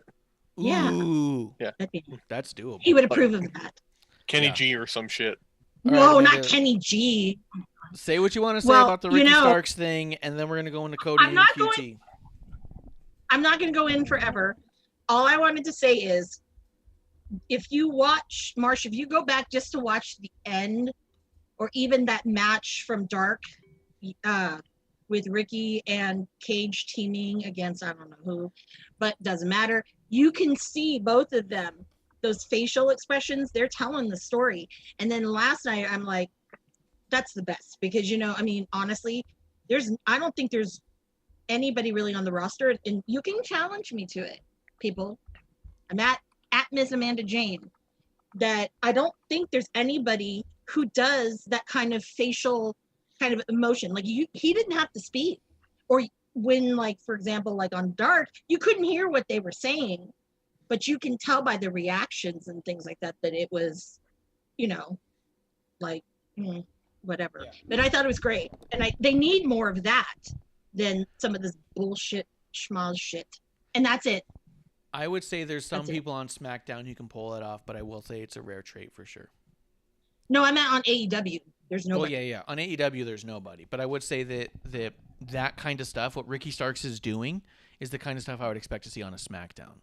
And that comes from just purely the perspective that SmackDown, to me, is the most entertaining wrestling show I see all week. It's the one I look the most forward to, and it's the one I enjoy the most. I think the one that, to me, has the performances on a level that I appreciate the most. So I'm not trying to say it's try and downplay anything else other than that's how I feel about it. And when I see what Ricky Starks is doing, I was like, I could have thrown that into a SmackDown, no problem. Mm-hmm. So, and it wasn't 30 minutes. Klump, was there anything you want to say before we talk about the QT Marshall stuff? Not really. I mean, I was kind of weird as I kept looking over at Ricky Starks as he was giving his promo as I was doing something else. I was like, he comes off so sleazy in the best way. I love it. Yeah. He even looks it.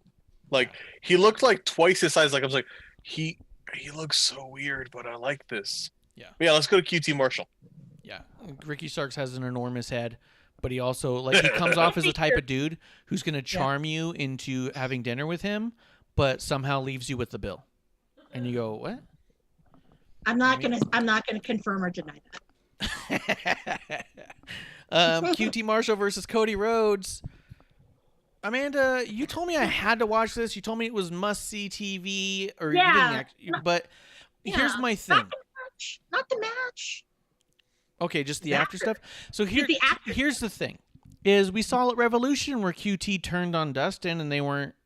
He's already heel. So then there's this exhibition, like I'm supposed to care about it. This whole thing's based around the old Bruno Sammartino, Larry Sabisco protege storyline from the 70s, but hot-shotted. This was Larry Sabisco and Bruno Sammartino was like a multi-year thing where Sabisco just gets tired of being in the shadow, being the protege to Bruno, and challenges him to an exhibition match, and then fucking loses it and becomes a mean, bad son of a bitch who becomes a legend from there on out. Yeah. This was a dude who we barely seen on TV. He gets played around by Bunny. He suddenly has a wife that he cares about, and all of a sudden we're supposed to believe that he's the great protege of Cody Rhodes, where previous to this, Cody's been on commentary week after week saying, have you seen how good his hair plugs are coming in this week? And you're like, what the fuck? Like, he hasn't been put over as anybody I should give even a shit about, let alone being a protege. And so then this whole thing comes together and you go, oh, are they doing the Zabisco Bruno thing? Is this where QT finally turns on Cody, even though he turned on Dustin 2 weeks ago? And lo and behold, it's exactly what it was. It was a okay match with an ending that you could see weeks away. I haven't even been watching the product in months, and that's what I thought was going to happen. I was like, oh, this whole exhibition thing is so QT can hit people with chairs and shit, right?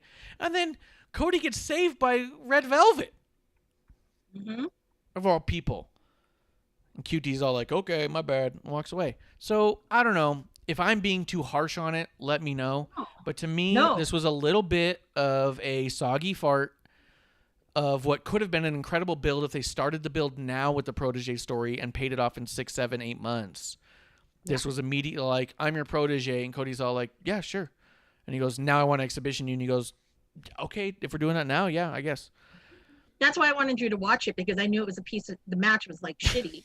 And and you know, I hate you. It and the results after that, I mean, you know, the only thing it like really solidified to me when I watched it was fucking still love Aaron Solo. And Nick Camarado, holy fuck, he was a great ad. I just like Nick Camarado. Yeah, that's what I got out of it. Yeah, but the whole crew QT has together is pretty cool. Yeah, they're cool crew. And then I guess later on, because I was like, where's Jade Cargill? Because she had a promo before and she was that bitch. And I loved that. I was like, oh, she's damn. I wish some of the other women would do some of these promo videos like she does, because damn, she's good. So when I saw her finally attack, Red Velvet, it was kind of cool. So, but I'm definitely, it was not great. But I knew you wanted to do that. But it was interesting because I was saying all the factions are imploding, and they're, that it's very interesting. Factions, yeah. I don't know. Klump. See, that's a good question. Well, they're definitely building a new faction here. Klump, let's go to you. You saw this whole segment, right? Yeah, the match. What did you think of it all? Tell me, I could be being too rough on it. Let me know. Okay, not really. The match sucked. Like, see, and it felt like not just in like I don't get why y'all are doing this, and like this doesn't feel like it was built up in a way that makes sense, but it felt sloppy. Like sloppy no, don't. It felt like out of a can, sloppy Joe. Like we're not even mixing Manwich into this shit. It was like. Especially when QT did the random crossface, I was like, "That's weird." Like done, like it looked bad. It looked like it looked like Dr. Tom when I mentioned Dr. Tom teaching a superstar like day one to be like, "Yeah, that's a thing." cool, let's do this. Like, I want to see you guys in a month to see how it goes. So I don't think it's too hard. I didn't get the hitting Arn like Oh, as it rolled out more and more. I was like, okay, I get this now, but it felt so weirdly slowly paced, Yeah. and so like And you're gonna do commentary all did the not shit. do it any favors. Yeah, you're gonna do all this shit and make people bleed and stuff like that, and then we're just gonna like disappear. Yeah. I don't know. I don't Yeah. think commentary did anybody any favors with that whole thing where QT does that and they're going, how could this be? Well, QT looks like he's ashamed and he's really clearly what's going on in QT's mind is that he wish he hadn't have done that. And you're like, what? And then Yeah. the whole thing was so telegraphed opposite of what they were saying that it was a weird thing. Justin Like- Time is in the chat. He does say liked and also didn't like the QT stuff. He goes, loved the beatdown and really liked the group, but it just feels like another story for Cody to overcome the odds and garner sympathy like all of the stories seem to be. Yeah, it felt like more of the same for Cody. It felt like QT's just another prominent jobber in the, I mean, again, when I say stuff like this, I'm not trying to like downplay these guys. I actually know somebody who's in the Nightmare Factory, and everything I've heard about QT as a trainer is incredible. Literally, like everything that I hear that he's training is the kind of stuff you hear the legends say about what people should be doing that they're not doing. So, I think QT is probably actually anything but. But I'm talking about presentation and what I see. Like Bishop from Terrible Wrestling Takes podcasts always says, you digest what we take in and we don't speculate. What I'm seeing presented to me is an established jobber. Losing to Cody, being set up to have a group of people to even the odds and eventually lose to Cody. And that's a little bit of a shame. But it is a shame. But, you know, what are you going to do? It's Cody. If it were up against almost anybody else, it would be fine. But it's Cody. And you have to give him something to be relevant. If it's not a title, then it's this stuff. And my other comment was, what's up with all these people doing cross-faced chicken wing? And they're awful. Everyone I've seen lately, there was one on NXT, and then the one QT did, and or this week maybe, and I thought there was another one. I'm like, don't do it. There's only one person. Kaz did it. I think Kaz did it twice. Yeah, during that Kaz. Oh match. yeah, he did it twice. And Kaz, it was sloppy. And I'm like, no. You need to, if you're wanting to look at who does a great one, you need to go to the man who got the permission from the man, and Bob that's Backlund? Marty. Oh. Yeah, Bob Backlund. He went to Bob, and Bob gave him his blessing. This was like early when he was Party Marty. Okay.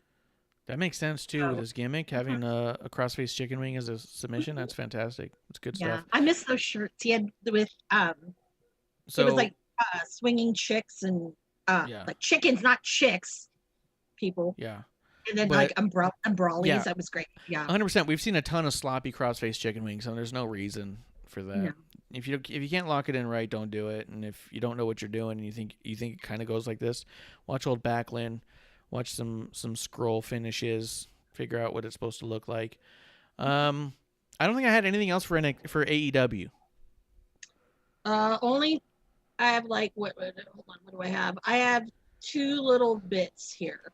Okay, Klump, did you have anything Mox- for AEW? Otherwise, I thought the segment with the Inner Circle versus the new Four Horsemen was decent for what Okay. it was.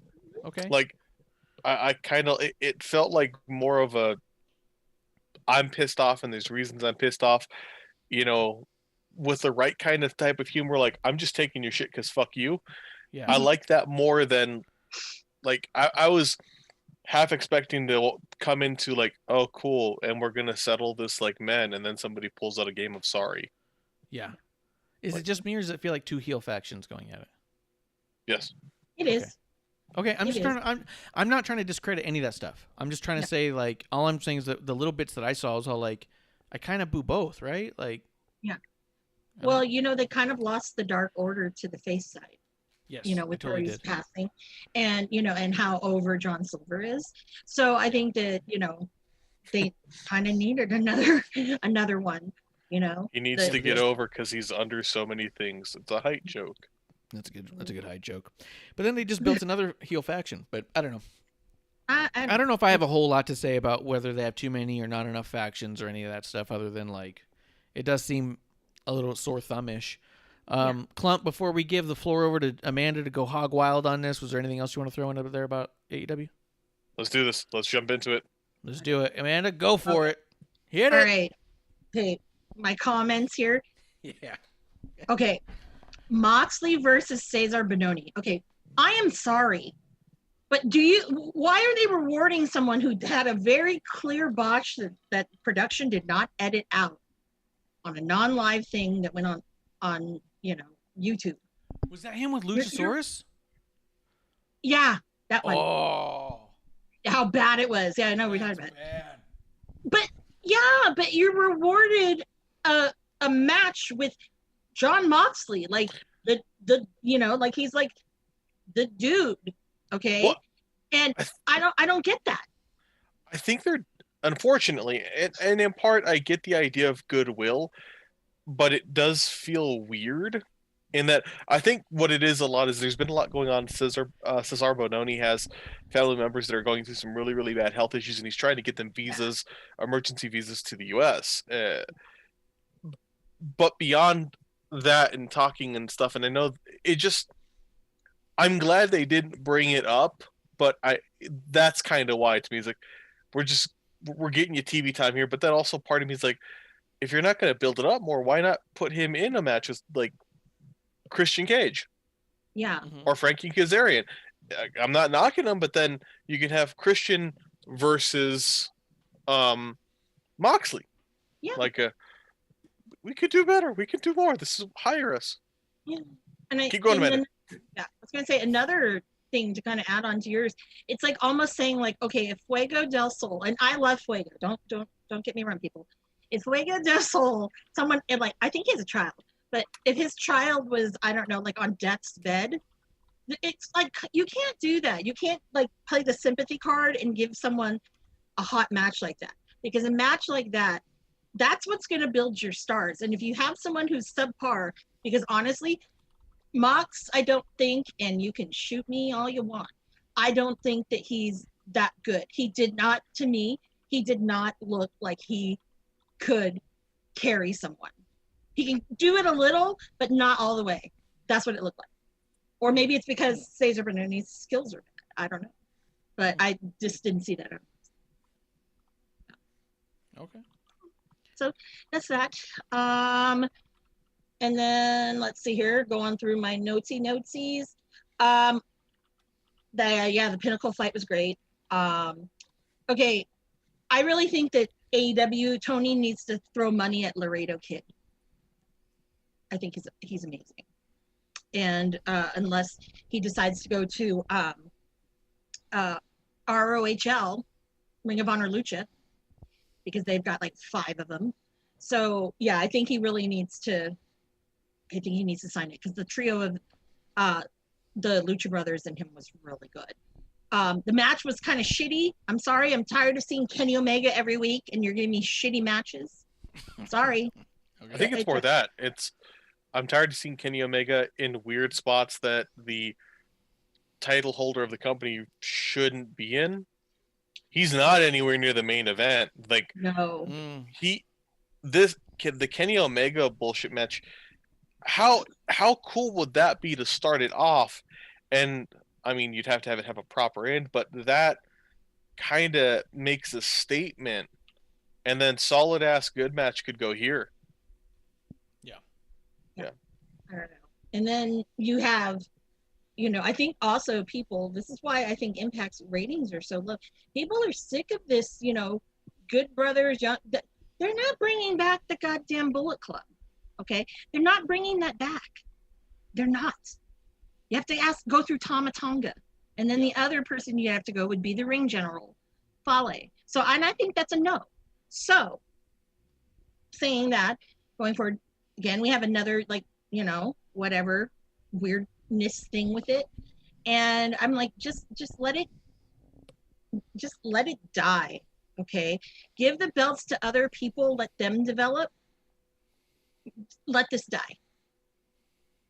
That's all. With that one? Yeah. Yeah, it needs to die. And I'll stab it. And then what else was it? Ty Conti, Sheeta. Okay, I'm sorry. You can roast me all you want. I do not like the bunny. I do not. Like I haven't liked anything she's done, if I'm being honest. Well, no, but back in the day when she used to be in like Shimmer and Shine and stuff, when she was Cherry Bomb, she was great. She was great. And then all of a sudden you're into this and I'm like, oh my God, go away. I don't know what I dislike more, the Mean Girls gimmick or the bunny. I say the bunny. But yeah, it's just not good. You know, and then you have her with Nyla Rose, and I'm no offense to Nyla. I mean, you know, that Nyla does as good as she can, you know, but it was kind of awkward. It was really awkward. So I was not a fan, but I love Vicky Guerrero though, you know, and I'm glad she partnered up with Cardi, but she doesn't have she needs a guy. She needs to bring the cougar thing back. And I'm not saying, oh, it's copying WWE. I actually enjoy that because I'm a cougar. So, anyways. Ryan Nemeth. Yeah. Oh, yeah. Oh, fuck. Just egg on the fight, but like egg on, because there's been some funny Dolph Ziggler things toward his brother. Like, do that, and then it would be a good feud. Like, the fuck is this? Yeah. My girl. Dude, what are you doing, bro? What? Yeah. This is just weird and creepy. Yeah. Well, you're upset because she couldn't get her. You lost your chance, bro. Yeah, this would be funny if you actually had Nemeth, you had Ziggler come over. That's a kind of, you know, I think it would be hilariously funny, and that's a way you can kind of coexist in the universe. So I don't know, but I don't like Ryan Nemeth either. I don't think he's that great, and he's getting a huge shine, which he shouldn't. I don't think he doesn't deserve it. Well, I don't know that kind of stuff. Well, no, I think he needs to put his chops in because he stopped wrestling for a while, and then he just came back all of a sudden. But I think didn't he stop wrestling because of Joey Ryan? No, it was way before that. All that happened. I thought before Ryan was outed, I thought he left because of Joey Ryan not being outed. No, he had left a year prior. Yeah, because of all the shitty things Joey Ryan was doing and not getting outed. No, actually, no, because he was filming a movie, this documentary that he did. And he just had to come back from that? Yeah, and he just didn't want to go back to it. Oh. And then all of a sudden he shows up at AEW. So that, yeah. So I don't know what happened with that. But anything else for AEW? Only other thing I can say is I think it's stupid that Anarchy. I think that Trent, I love Trent Beretta. Okay, I love Trent. Okay, that's my heavyweight Trent. The story with his mom, because the mom came with the soccer van and dropped him off. Yeah, that was great. I love that kind of storytelling. I don't know. The match was kind of shitty, you know, not good. And I thought, you know, that saved it for me. It's seeing Statlander come back as well. That you know, I know she was going to come back soon, but I didn't know, in that capacity. And it just works. And like, you know, with Orange Cassidy, that little weird little family works. I don't know why, but it is. And I'm a sucker for it. And I think that's good TV. And Miro needs to fight someone else and kind of lose this best man shit because it's not working for you, bro. You know, I would love to see him like wrestle like Hobbs or Cage. You need the big guys to wrestle each other, you know? I mean, not this little, you know, like what's Kip Sabian going to do? He's not going to come in and save the day if you're fighting some big old dude. No, because he's going to get his ass smashed in 2 seconds. No. Yeah. No. Yeah. Not realistic. And that's it. Yeah. I'm all right. Let's see in the chat real quick. Stackhouse says, if they see something in somebody, they have to use them while they can. If the last year has shown anything, these guys don't last forever. Yeah, they got to. No, they're not. I'll argue that because Ricky's half an hour rant. No, Here but we they go. You did it now. no. Stack it But up. Ricky comes up there. The guy's like phenomenal. He's besides Christian, he's been one of the faster ones that got signed. Okay, he didn't have to do his penance at Dark before, and they never really pushed him. They haven't. He's had what, 2 matches on Dynamite, maybe 3. I don't know, but no, they push other people, and no, I don't think that statement's true because they're not. All right. My opinion. But, All right. You guys ready to talk about NXT? Let's do it. Let's do it. NXT. NXT. Did you just fart a little bit, Klump? No, I A sniffed. little bit. Okay. Oh, That's all right, get okay. it. I The also- show opened up. Was there a segment before Cameron Grimes? It opened up with Cameron Grimes, did it not? No, it was they showed the back thing of Roddy and then Cameron Grimes, and then he came. Yeah. Yeah. But it was that whole setup. And then Cameron comes out and he's got the Grimes, the System, Undisputed Era shirt with the stocks was on great. top. So Are they fucking selling good. that? They're not selling that, are they? I thought they were. I'll double check. But yeah, the Grimes, the System. Mm-hmm. I thought that was great. The music that they did with the Undisputed Era beginning that went into the Cameron Grimes thing, I fucking loved it. Cameron Grimes is incredible. Have either of you guys checked out the After the Bell episode where they interviewed Cameron Grimes?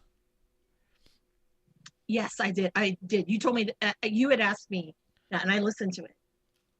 Was that not fucking incredible?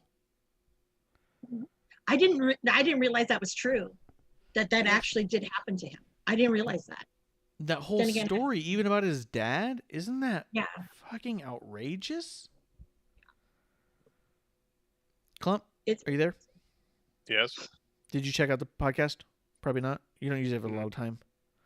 No, I didn't.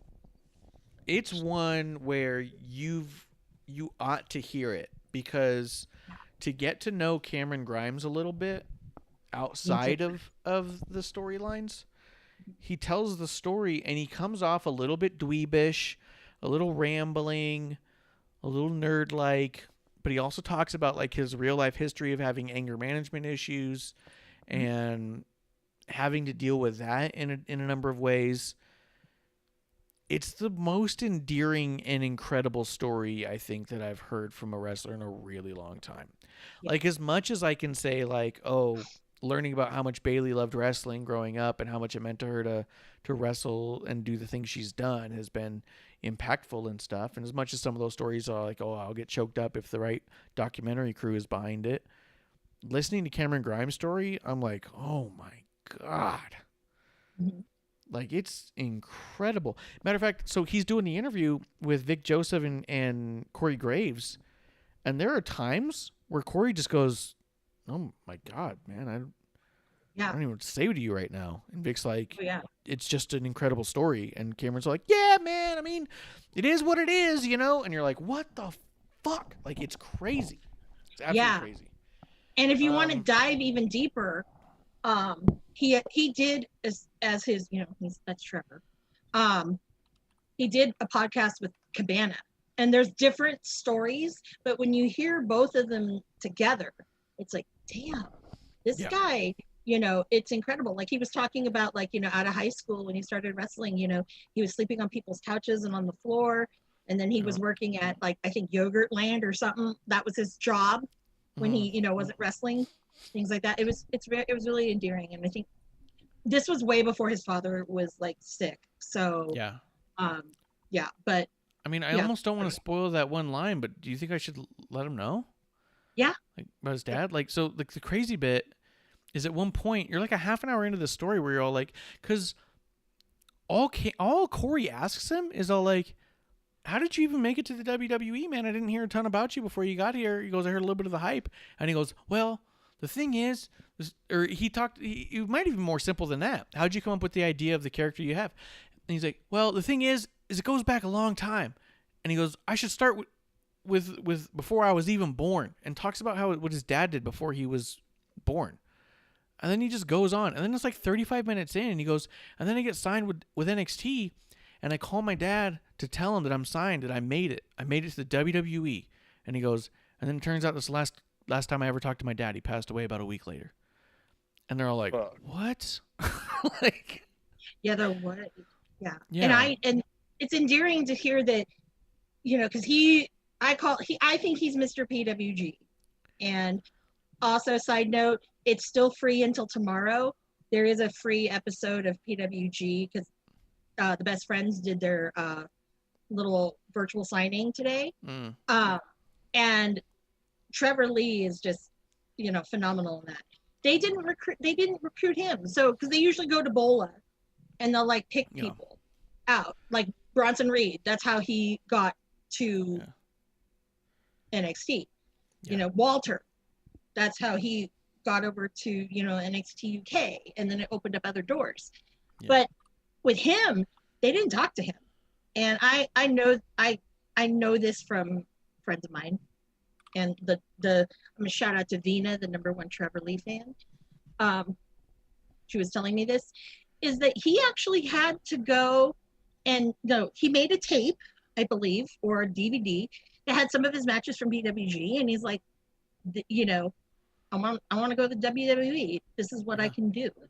And he did have Jeff Hardy and Matt Hardy's kind of seal of approval because they lived like almost like right next door, up the street. So he had that too. So I think that was more of the seriousness of seeing him. And then next thing we know, he got signed. And we were like, well, he even talks about it there. He says he called Regal and was like, man, I feel like I'm supposed to be there. And he goes, well, it's a funny thing you say that because we were getting ready to offer you up a deal. We got a contract ready for you if you want it. You know what I mean? It's like, what? Like his whole story is just absolutely incredible. So, I mean, after hearing that after the bell, and I will say, Klump, if you get the chance, I want to say it's shy of an hour, maybe a couple minutes more than an hour. It is worth it. If you have to drive to work, because from your house to where you work is good. It's my start it in the morning, get done, drive back, finish it up on the way back. I was going to say, I think it's 25-30 minute drive if I remember correct. Mm-hmm. Yeah. So it's one of those things where it's like, yeah, you should let that be part of your drive. Because you're good. If you like the character at all right now. And then the other bit is that he's like, well, here's the thing. He's like, I wasn't making as much money with NXT that I was hoping to make. And he goes, so I started investing in stocks and stuff. And so he brings it back to the character? Yeah. No, the character brought it back to him. Because he was saying, the reason he started saying to the moon is because he goes, when you look at the stock stuff, he goes, everyone he talks about it talks about the stocks going to the moon, that it's the money going all the way up. And he goes, so I started saying like to the moon. He goes, because it was a reference to him studying stocks. Did he? So he really is like a Wall Street bets guy. Yeah. God damn it. So and he really has made money doing that. I don't know if he actually got into Doge or GameStop, but that might be part of the gimmick. I mean, if he's following them, yeah. But him actually investing in stocks and learning how to do it and actually making money within it, that part's real. I don't know about the other stuff, and I don't know about any of it, to be honest. It's all Cameron, and you know what? I love getting worked, so maybe I'm getting worked. But he's pretty authentic, though. He's pretty authentic. If you see the old, when he was Trevor Lee, and you see all his little, like, as he would grab the microphone, and I love that they talked about it, and he was like, I didn't know, kind of know what to do. And then when you see him, he's just solid. Like, he just, he's I think one of the, and I'm glad he's kind of a face, kind of, sort of. But I think that, he's phenomenal. And I think very highly of him. And I'm kind of glad I got you a little bit into him. Because there's a lot of, I will say this, there's a lot of diamonds that are in NXT. And that's why I'm like really watching and I'm getting very invested in it. Because remember, episode 1, I think Marsh said, I wasn't, I was not watching NXT. And he asked me to watch it. And I've fallen in love with it. Do I like it more than AEW? It depends on the week. Yeah. But either way, all that's to say, you got to hear that interview. Real quick in the chat, Stackhouse was saying in reference to Ricky that That means that you see more in him than they do. He said if they see more, they need to jump on him. But to stay on track, Roderick Strong and Cameron Grimes, the promo opening up was so good, so fun. The T-shirt hysterical, the music hysterical, and then this whole match I thought was just done so well. I was really surprised. I was impressed. I was like, okay, this should be a decent match. These guys are both pretty solid workers. But it's like he said it in that interview, and you said it before he said it in the interview, that he should be working with the Undisputed guys because he can go like the Undisputed guys go. Well, here he was with one of the Undisputed guys, and he'd mentioned there, I want to work with those guys. It was gold. And it was gold. This match I thought was phenomenal. I loved the bit. He does the old wrestling thing. The hand way up in the air behind the ref's back so the whole crowd can see all the way up in the bleed seats as he reaches down up into his craw and whips out a little thing. And you think it's going to be a metal bar, a brass knuckles, a roll of quarters. You think it's going to be something. And then what it turns out to be is an Undisputed Era armband that he throws on the ground to get Roddy distracted and emotional and gets the win on him. Phenomenal. I just have nothing bad to say about any of this. It exceeded my expectations, and it had even more story in it than I expected it to even have. Let's shoot back over to Klump because he's been a little quiet over there. Klump, what did you think of this matchup? It was pretty damn decent. I mean, it's NXT. They've not let me down. It's hard to find a bad one, but I thought it was a damn good matchup. Yeah, I can't say much more about it. It gave me the feels. Yeah. But me in particular because of PWG and stuff. But then to see him with Roddy, because I was like, I had to go back after I watched it and look to see if he did wrestle Roddy. Well, I didn't go back. I told myself to go back and look, but I don't think he did. So that's kind of, or maybe he did. I don't know. But I don't know. Again, like I said, it's kind of cool to see that. Yeah. The old gang. Yeah. Yeah. So good. I feel like I don't have like the vignettes in here. Maybe I do. I mean, after that being fantastic, we ended up with Santos Escobar with Legado del Fantasma versus Tyler Breeze in the Open Challenge. His whole promo leading up to the Open Challenge I thought was fantastic. And Tyler Breeze comes out. They just have this phenomenal match. Mm-hmm. Jordan Devlin. Wait, no, it didn't show a Jordan Devlin thing. Keep going. Amanda, what do you think of this? Oh. Did we lose Amanda? No, I'm here. Oh. All right, well, one of you tell me what you thought of it. Go for it. Okay. Well, we all know that if anyone was going to challenge me, they're not going to. But what I was really impressed with is, I don't know, like Tyler Breeze has always rubbed me the wrong way. I don't know what it is. He just rubbed me the wrong way. But now I'm like, whoa, I can like invest in you because that was a really good little, promo you did. And I think that the mic work last night was excellent. Absolutely excellent on NXT. And the match itself, man, it told a great story. And again, story is very important. Or people, really doing character work. That's important. So I don't know. I saw a lot of it last night, and I thought it was great from the men and the women. Mm-hmm. Yeah. I don't know if there was much on this episode I thought was much of a downer. I thought as it's leading into TakeOver, 2-night TakeOver, that it was setting up stuff pretty fucking rad. Yeah, it was a good... It's weird because you're setting it up for 2 nights instead of just the one. So that's my only comment about that, because it seems like, you're spreading it too thin and you're trying to get all of that in. So that's the only thing that I was like, I get it. You have two things, but there's so many matches. Yeah, but at the same time, they've got so much story in everything that happens on TV. There's nothing throwaway at this point. They don't have just like jobber matches just to see. We're not at a point where we're having Xia Li just take out some no-name people to establish that she's got a new attitude. Yeah. We're at a point now where every single thing that happens on each segment has you going, what? And more, Mhm. please. Yeah. Unless I'm off. Klump, what do you think?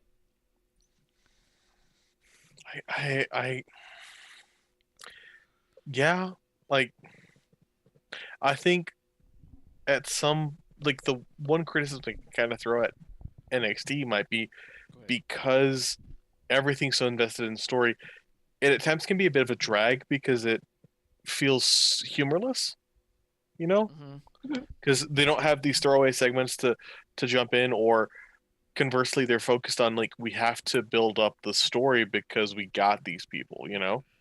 Which is good overall, but and it's not much of a criticism, but like I don't know, sometimes the silly would be good, and Mm-hmm. yeah. Yeah. Yeah, I guess when I think about it, I mean, even the stuff I don't like is still rich with story. The way Mhm. there's a ton of Yeah. story in all that. I don't like any of it, but it's still rich with story, and so I'm not like surprised that it's got a match coming up. You know. Mhm. Let's see. This dog. There's a little puppy running around through all of the CWC. Did you see this puppy, Klump? Yeah, I saw this puppy. Little puppy. Little fluff ball puppy. And then by the end of it, we'll talk about it too, because so every like commercial break they had the puppy going a little bit further, just a little bit more, and he has like a designer little vest on, little harness vest, just being this little tiny fluff ball little puppy. Eventually he makes it all the way over to some nice heels, and he looks up at the person, whoever that is, and the little puppy starts like kind of waving like, I'm a little puppy, I'm a little puppy. What do you think of the puppy, Klump? Really now, champ? Like I could not have. I mean, I I've heard the rumors that it's of who it is, but I don't know. Like it was different, but I just couldn't care. Like, eh. Yeah, it was to me it's a really interesting way to try to introduce somebody. I mean, it Yeah. definitely draws the eye because people like puppies. I like the little dog; look cool. But there was kind of a definitely different type of vignette than you would expect. So it makes me really wonder the kind of character we're going to get on the other side. Amanda, I saw you with a theory. Who do you think it's going to be? Well, I definitely think it's Taya Valkyrie, and I Yep. think the way that they did this promo, because I don't think she's going in there as Taya Valkyrie. I don't think so. So I think she's what? renamed. I Oh. don't know if she's gonna be Vera Loca. I don't know if that but that was a nickname that she got when she was wrestling in Mexico. But I don't know if the dog's name is Frankie, or she's Frankie. I don't know. That was like at the end. I was puzzled. Oh yeah. But yeah, so that's why I think that she's not going to be Taya Valkyrie. So, and I wouldn't blame her for not wanting to give up that name because, I mean, that's how she made herself, on, in Mexico and on the Indies and then Lucha Underground. So yeah, like I wouldn't, wouldn't do that. And it's very interesting to me that, okay, they're not just shoving her with Johnny in the boy band thing, which I love. That I'm thinking is great. And if it's not Taya, then I don't know who the hell it is. But I think it is because it had bigger calves. And I know because she talks about it all the time. Taya's got really bad thyroid. I feel you, girl. She and I talked about it. And yeah, no. So that's how I think it's her. And then I think it's her dog. That's actually her dog. Yeah, or one Prince Priestley or some shit. Yeah. So it'll be interesting. Yeah. I think that if it is Taya Valkyrie, to me the most interesting bit is that she is going through NXT. Because she doesn't seem like the type to need a lot of polishing work. She's done TV. She's done video. I could understand her coming through maybe for one rivalry and moving on, but I really felt like she would have been the AJ of the women's division in that she would just go to the main roster and become a part of that and figure it out. Like, not that she would necessarily get the championship for 2 years like he did, but maybe. Yeah. But maybe. You know what I mean? Like, she's that clean. She's that good. I don't know how much time you want to waste with her in NXT when you have a bunch of people who are learning as they go and stuff. I mean, you have Indy Hartwell down there. you want to throw a Yeah. Taya Valkyrie in there to steamroll over Indy on our way through? Like, I mean, you know what I mean? I know. So to me, I kind of get the throwing into NXT. Not to like say it's bad. It has the most competitive and compelling women's division in the WWE. If we're gonna, as we've been told, see NXT as its own third brand versus the training division, Yes. then yeah, fantastic place for her. Also, I get what y'all are saying that she has a space. She could be the AJ for it. I have not seen and I know that they have had a history. I've not seen shit of them, and I'm not saying that in a bad way. I know that they were in Impact, but I mean I haven't seen much of Impact. So I would be one of those people if they just appeared in NXT. It'd be like, okay, you really got to kick some butt because I have no fucking clue who you are or why I should care. And I know I'm in the minority there, but that's just kind of to me, you know. Right, but at the same time, would it make any difference to you if she showed up on SmackDown instead? It's the same mentality, right?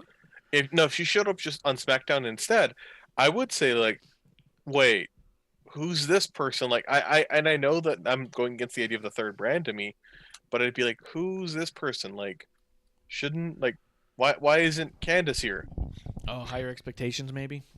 Yeah, you like I would like I get the idea that NXT is the most competitive and our best women's division, but there are still times just because of presentation.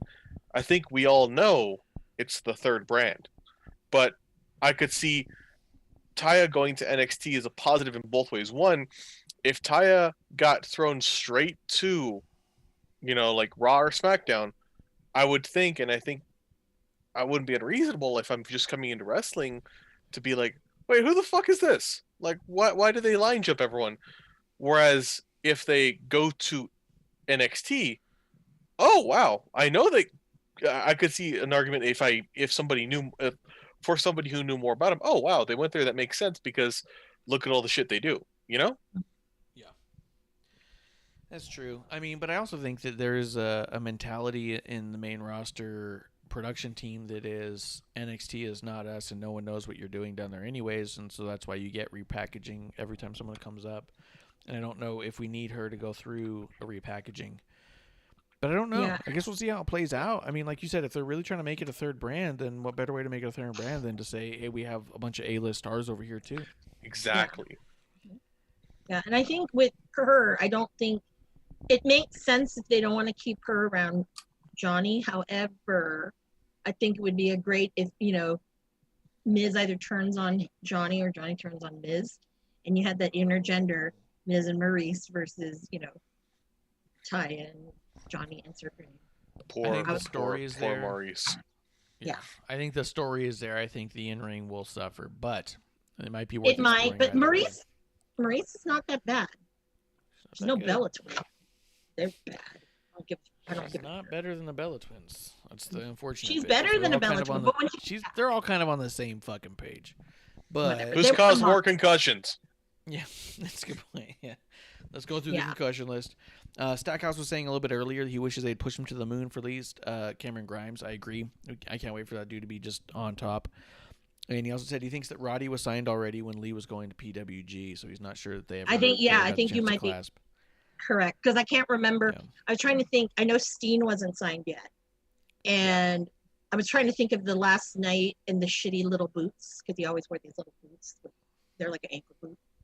Yeah. So I'm trying to remember if it was, maybe that was like right before he came aboard. I couldn't remember. Could be. Could be. Well, let's see. If that is Taya Valkyrie, I'm excited. No reason not to be excited about her coming into a wrestling organization for sure. Let's see. The next thing that happened here, though, was The Way versus Gigi Dolan and Zeta Ramir on NXT. Here's the weird bit. When they were showing the entrance for The Way, it cuts over to Gigi and Zeta, and their name shows up and fades away just as quick. It didn't stay on the screen. It was all like fade in and fade out. Like, it was only solid for a fraction of a second, and it was so funny to me. Just because I was all like, you guys can't just like flash it and pretend like you did them justice. That's fucked up. Well, you see, when I was watching it, I was like, oh, there's Priscilla Kelly. Oh, wow. Yeah. bring her in real quick. And I forgot that, oh yeah, she changed her name. Exactly. And And if you're then- not going to show that flag for at least a couple seconds, then it's going to be easier to say, oh, it's that other person from the Indies. Yeah. So I think, that was weird when that happened. So But the match itself was fine. It was good. I didn't like the thing before it with Austin Theory and but Johnny Gargano. Was Gargano on commentary for this, or was that later? that was later, I think. Okay. Yeah. But the match itself was fine. I thought the afterwards with Shotzi and Ember was okay. I thought Shotzi did a pretty decent job. I don't like her trying to get over TCB because that's literally Elvis Presley's thing. And Ember's Law, to me, sounds like fetch. It's really forced in the most awkward ways that doesn't make any sense to me. Am I off on that? Did that promo seem all right? Klump, what do you think about this whole thing? The way versus them and the after promo? I thought the match with the way, it just felt really quick, but I got it. I'm excited for the match. I mean, Shotzi and Ember are gonna look fantastic. The match is gonna be great. Candice can hold it down. I think it's gonna be cool. I don't want the way to take it. Simply because I think a better, I'm still stuck on a better match to me for this would be, let's return to Raquel Gonzalez, Dakota Kai versus Shotzi and Ember. I know we've done it before a few times, but I feel like there's still stuff there because of how dominating those two have been, But yeah, my dogs agree. I agree. Do you think the whole Ember's Law thing is making sense to you, or am I way off on that? Because Shotzi just comes out and is like, what we're going to do is TCB. And then Ember's Law, like, with Ember's Law. And I was like, what? I think our camera just went out again. Yeah, it's Oh, weird. it's back up. You're not. I get that. It feels awkward. Am I off? Is it not awkward to you? No, it is. Like, what is Ember's Law? I didn't know. Yeah. I'm like, the hell is this? I know that the TCB thing, that she's bringing that from her Hood Slam days. So, and she still does the thing. That's what that is, if anyone was curious. That's the Hood Slam, the little razor blade thing. There's another name for it. But yeah, no, I think that the Ember's Law thing was weird. I'm like, what is that? What kind of law is this? I don't get it. Is that a submission? Or, I Yeah. okay.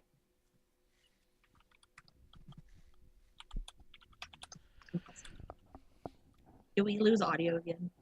No, I don't think so. I feel like. Oh no, there you are. Okay. yeah, I was like, okay. oh my God, what happened to Marsh? I'm like, Oh. we didn't talk. Yeah. All right. Well, I thought you guys had more to say about that, but if you don't, we'll keep moving. They had another dog segment. Dog doing his fluffy thing. Let me see. Hold on. What's the next bit here? Roderick Strong leaves. He goes, I'm tired of this. I'm leaving. I'm gone forever. What do you think you're doing with Roderick? You think he joins the Way? The last person who did this was Austin Theory. He came back with the Way. It would make sense, and it would be an interesting idea to have him join the Way because they have this power to pull people back in, but I don't know. I think the Way is good where it is now, and I think it's honestly getting kind of close to breaking up. Yeah, I think so too. Yeah. I think so too. After that, we had Zoe Stark versus Raquel Gonzalez with Dakota Kai. This match I thought was awesome. Oh yeah. This is only the second time you saw Zoe, right? Yeah. This time I was like, oh yeah, wow, you are really, really good at this. I felt I could see oh, okay, now I get why people like her. I wish she didn't lose, but damn, she looked fantastic while she was on top, and it made sense as how she was on top, Yeah. Yeah. I wonder if she's the type, because she's so good the way that she is right now, I wonder if she's the type that's going to come in, be a really strong jobber for a few people throughout the world title picture, and then just get picked up by the main roster. Yep. That's what I'm thinking. It's going to be like her, and then with Taya, same thing. They're going to, maybe job or whatever, and then move on. Yeah, like Because they're that she's just good. there to learn where the camera is and how to play to the camera Yeah. and shit. Mhm. And we're gonna move Yeah. you along anyways, and since you're not here for the long haul, Yeah. no reason to 'Cause- give you a ton of victories. Yeah, and not to not to like say anything bad about Marquez and Championship Wrestling from Hollywood. Yeah, it's a total different experience in NWA. I mean, yeah, than what you're getting at WWE. It's like night and day. So, yeah, that's a big thing. So I would be like, oh my God, there's even more cameras. What the hell? Yeah, and there's people. Yeah. So 100%. Yeah. I'm glad you got to see a little bit more of that though, because I know the last time it was a little bit of a culture shock with the tag team and all. So to get a 1-on-1, I was like, okay, this will be good for Klump too, because then you start seeing a little bit more. You're getting a little more used to her. Yeah. No, I agree with that. I am glad too, because it was like not culture shock, just like why, like it just felt like fish out of water. Like why are you here? What the fuck is that? Like you're good and all, but like there's a lot of other people I'd be like, oh, it'd be really cool if your ass was in here, But like, okay, this is happening. Yeah. I got nothing to say about the match because it was just solid. And then Yeah. afterwards with Io Shirai coming out, and then Io Shirai's like, "You can't kill me," and Raquel's like, "Okay, I guess I'll just not kill you the rest of the night." And then that's what they did. Ton of segments of Raquel just trying to kill Io and not doing it. I did love the one where Raquel's doing the interview, and as she's talking, it's long enough for you to see Io just bolting in. That made me laugh my ass off. Yeah. Like, Here's just, my problem. With as good of a build as Raquel to Io has been, every single one of these pull-aparts looked terrible. They're clearly so afraid of hurting each other before the match, and they got to get it to the ring. You know what I mean? We got to save it. That they're not hitting each other. It's a weird slap fight. It's this really weird... It looks so phony. Yeah. And that to me bothered me because I know that both of them are so much better than that. And I know when it comes time for the match, that's not going to be the case. Won't be the case at all. But here you had like 4 breakout brawls where the people are slapping air around somebody and they're pretending like they're getting hit, and it just came off super phony and incredibly weak for who is supposed to be one of the best powerhouses to come through NXT and ever. You know what I mean? So to me, I was all like, fuck. I was like, I know they're trying to build heat for this match, but this is ruining the heat for me. Does that make sense? No, it's fair. Like, I appreciated it, but it was a very kind of silly, like, way of building. Yeah. And like, through the window, that they threw her through a wall, and it was clearly a window frame that had a piece of wall on it. Yes, that bugged the shit out of me because I was like, we're not gonna, like, I get it. You could make the argument for, like, make it look like, I don't know, like, it looked so weird. Like, paint it, break the, you have the ability to make these frames. Take the window frame part and just throw an extra layer of, like, fucking drywall so it looks better, and then some styrofoam to look like 2x4s. Right? Like it, even then, and then don't have the camera come around to the other side. Yes. Where you can clearly see the window frame. She should have been thrown through the other, like the reverse. She should have gone the other way around. Like, it was so weird. Yeah. And all of it came off so phony and indie and local that I was like, oh, come on. This is going to be one of the best matches of the whole weekend. It's going to be incredible. People are going to be talking about this match. My fear is this match is going to outshine Sasha and Bianca by multitudes. That's my fear because the potential is there. And what do we get is a little slap fight on the way there and a whole bunch of like phony shit. And I was like, come on, stop. We didn't need that. If you're not going to lay it in, just don't do it. Bar them from the show. You know what I mean? Like, do one of those things where we've seen that 100 times. Where they come out, they yell at each other, and Regal says, there's no way we're compromising this match. It's too important. You're barred from the building. Get out of here. And now you can have a couple of promos from a car and from the backstage where they're yelling and screaming and just getting all up in arms and walking away, and that's enough. I just need heat. I don't need little slap fights that don't mean anything when you know that when they get in the ring, they're gonna be fucking decking it out. You know what I mean? Yeah. If every match I see you in, you lay it on thick, and then every single battle in the back, you're slap fighting and missing each other, it's a problem, man. Do the same. Sheamus wouldn't do that. Sheamus is a mean motherfucker. All right, that's all I had to say about that. I apologize. No, I agree with you. Like it was silly, and I loved it at parts, but it did feel like just Yes, I odd. laughed at the window bit, but I Mhm. was also laughed because I'd been completely taken up. Yeah. The part to me that also kind of like just utterly ruined it was the very end. Like, just you have a great roster. This is a good time to see other people jump in that we can recognize. Who are y'all? Where did y'all come from? What is, you know what I mean? Oh yeah. Like, I was kind of like, oh, they're all dressed in their street clothes because they're supposed to be like leaving and shit, because it's time to clock off. And like, fuck. But they're like in it. But I'm like, nope, they're in gear. Yeah, 100%. I mean, anything about that segment? No, I just thought it was kind of weird. That's So weird. I thought Match you was guys alright. had better, you could build better things. 'Cause it was almost like it reminded me of Sting when he was hitting that glass with the bat. I'm like, what the fuck is this shit? Yeah. So that kind of was I was like, whatever. Yeah. That's all. Looking at the tweet from WWE NXT that said, "See you April 13th." Frankie. WWE NXT tweeted, "How are we going to wait that long? Frankie stole our heart and did the dog." So I think Frankie's the name of the dog. A lot of people see. I don't know if that's it, but I don't think she's going to be Taya Valkyrie. I don't know. That's a tough one. It's tough. Yeah, I really don't. I'm just throwing that out there. Yeah, but I could be wrong. But I think I don't know. Breaking in a UFC fight real quick, just so you know, a dude had his finger kicked off of his hand. How does There's a that couple pictures happen? online. The dude got his hand kicked so hard that it looks like his ring finger on his left hand was expelled from his body.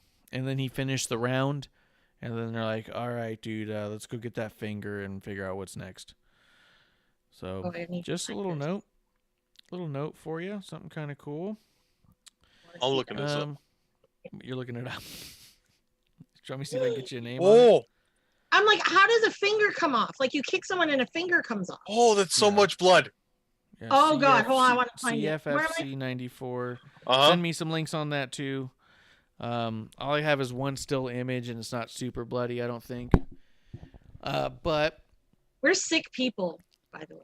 I'm just throwing it out there, man. We hit the news, man. We're like journalists, dude. Okay. Yeah, I know. I want to know the science behind it. Now, this is the smart people thinking now again. I want to know the science behind that. I need like one of those programs like the Mythbusters or whomever to come and tell me how you can do that. Hey, can you tell me, right, just having like just practice kicking fingers off? Can you tell me, because I feel like I've missed something, Kushida and Pete Dunne, has that been a rivalry that's been building? I don't remember them ever contacting each other at all before now. I don't think so. But I think it's because since they're both like junior heavyweights, that or 205 Live, as you WWE folk would call it, whatever, it's a junior heavyweight. That kind of came out of the blue, but I like it. It. Oh, because Pete was like, "Oh, you say you're the best technical wrestler in the world." No, I don't think of Kushida as a technical wrestler. I think he's a great all-around wrestler, but not a technical wrestler. But I'm interested to see what's going to happen. So, but I was like, what? And then I thought, oh, okay. Then it really hit me when, okay, you're trying to say something. Whatever. Yeah, that makes sense. Also, and I did like that he did his thing half in English and half in Japanese. I thought that was good. Yes. Okay, so then the next thing that came up, Klump, send me that finger thing. Already did. Okay, cool. Send me The next finger thing that came up was Wait, here it is. they did that video package with Kyle O'Reilly and Adam Cole. Ooh. Tell me honestly what you thought of that, Klump. I thought it was an interesting if weird action movie trailer. Like, I like the idea of it. They're great setup segments, but I feel like they add too much plot to it that it makes it feel like you watch it and you go like at the end like, but we're like doing fake fighting, right? Like, we're not defusing a nuclear weapon. Tom Cruise isn't going to sit down. You know what I mean? Like, it feels a bit much. I love the idea of it, but the creativity of it was a little bit lost on me. I'm not so that's kind of my spot. That's what I'm wondering about me. Real quick, Stackhouse said in the chat he's not looking forward to Belair and Banks, and I wonder if it has anything to do with what we've been talking about lately about there's more hype about potential than there's about hype of story going in, and I think that they have the biggest cliff to fall off of, to be honest, where they're being expected to put on the greatest women's wrestling match that's ever happened, and I don't know if they're equipped to I don't know if they're not equipped, but I don't know if they are equipped. You know what I mean? It's just a tough spot to be in for them. But here's what I thought about watching Kyle O'Reilly and Adam Cole thing is I just kept laughing because it was so overdone. And it was fine and seeing some of the clips, but like it's starting off the way they did, like it was interrogation. All right, guys, you got 15 minutes. It was so cinematic. It was so overproduced that I was losing a lot in it. And I understand it was really well done. It was put together really well, but I felt like it was just too far. It was too much for me. And I know that I'm biased. I know that I'm not a fan of Adam Cole. I have a hard time believing him. He sounds to me like my younger sister yelling at me, where you go, I can understand that you're very serious and you're emotional right now, but you sound like a fool. You know what I mean? Like, that's what it comes off of all the time when I hear Adam Cole. So I don't know. So, Amanda, what did you think of this video package? I thought it was really well put together. I thought that the clips were really well done. I even think the emoting that they did was really well done, and it just, to me, did not click. It was overdone. What did you think? Well, I like, sometimes when I think of Adam Cole, he's a little melodramatic, and that fit Adam Cole. But I mean, it was shot well and stuff, but I mean, it's like, okay, dude, like, I get it, whatever. But I think that that's just kind of how he is. So I wasn't surprised. Yeah. I mean, I thought that there were probably better, vignettes. But yeah, it did okay for what it was supposed to do. I feel like it's kind of like what Klump said. It was almost like a true crime thing. This felt like wasn't that the name of the show? Wasn't it True Crime? Yeah, they said time is like a flat. Yeah. Whereas like time is a flat circle. That was True Crime, also, right? Yeah, and how funny, haha. You mean True Detective? True Detectives. This felt like a True Detectives previously on True Detectives is what it felt like. Yeah. I was like, it didn't need to be that much. Come on. Well, maybe there's symbolism because that was actually a PWG show name. What? Yeah, time is a flat circle. Oh, that's funny. Yeah, really so funny. now that you say that, I'm like, that's what popped in my head. I was like, oh, and now I'm going to look to see if Were it they was in it? during that era. That's why I'm going to look. Look right now, because if that's the case. Okay, I saw the finger. Because if I just if I just worked myself into a shoot, brother, if I'm all like, hey, this is a little bit time is a flat circle, and they're all like, exactly. I'm like, fuck. But yeah, I mean, it could be. And I do think I really loved all the old footage. I loved the old photos. I loved all of that stuff. I thought that was all super cool.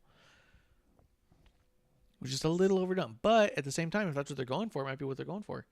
So you look up who was in Time is a Flat Circle. I'm doing it right now. The next segment, though, and Stackhouse is saying no story, and I think Belair has a lot of potential. I think that's the problem. My concern is there's too much potential there that everyone's the expectations are very, very high.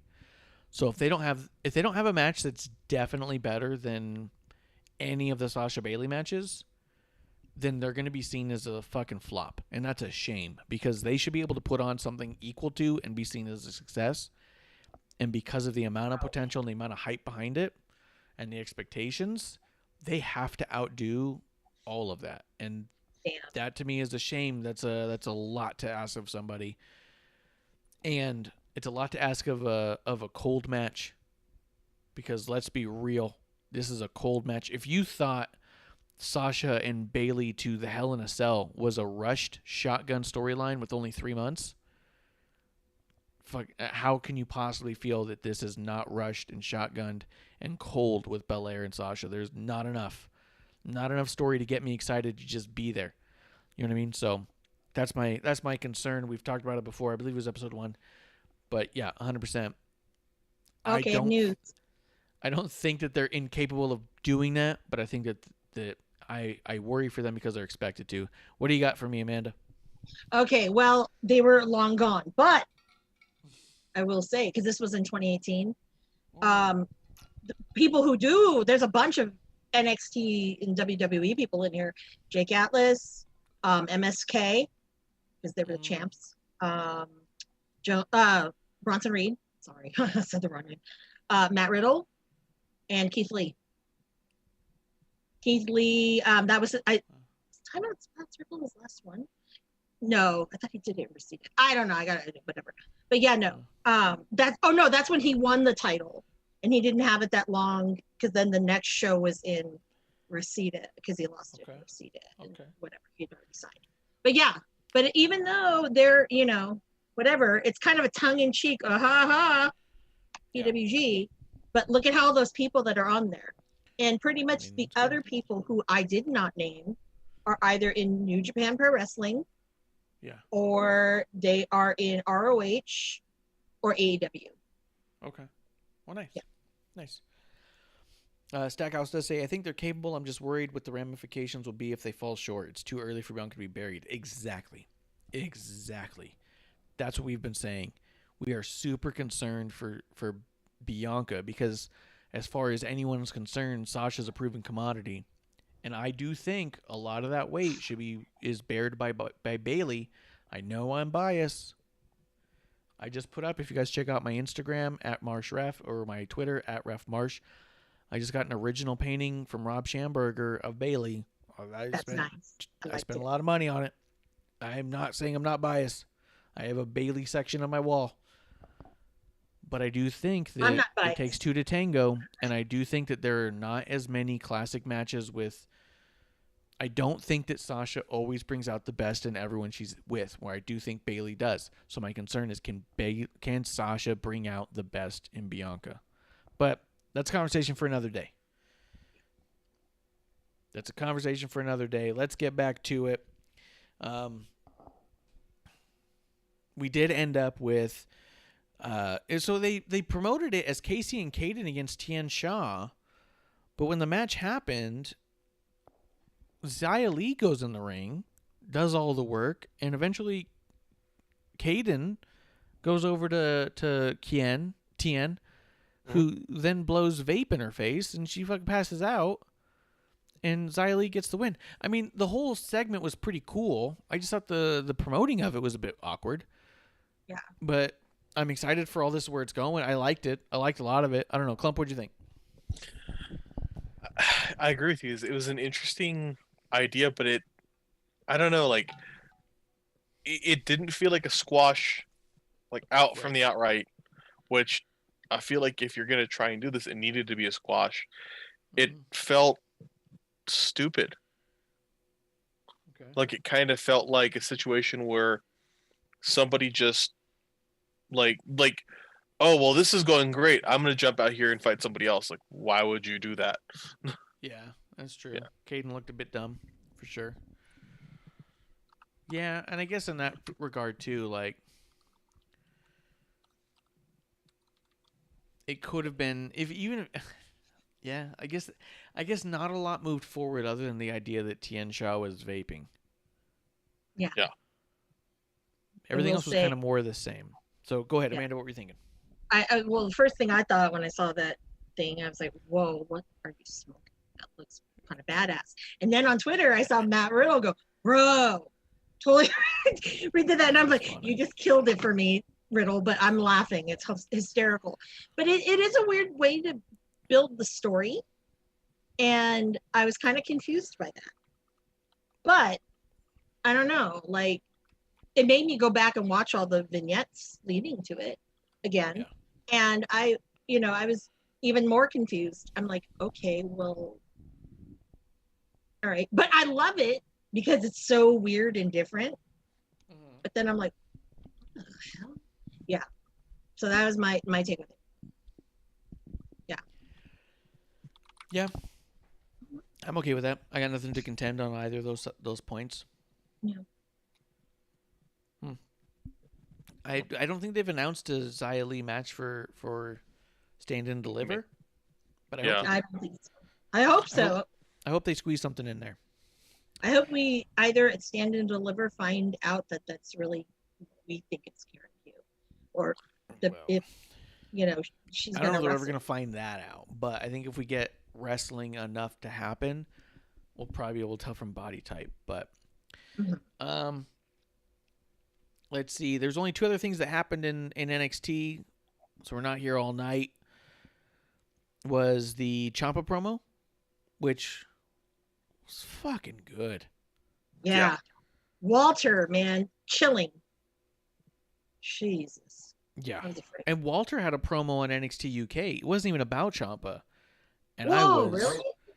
Yeah, because he's got another contender in UK. He's got a number 1 contender over there he's got to deal with. Wow. And that dude looks like he just came out of prison. Remember that movie Bronson? Yeah. I feel like that's who he's up against. It's this crazy dude. Oh my God. And they had a back and forth. It was incredible.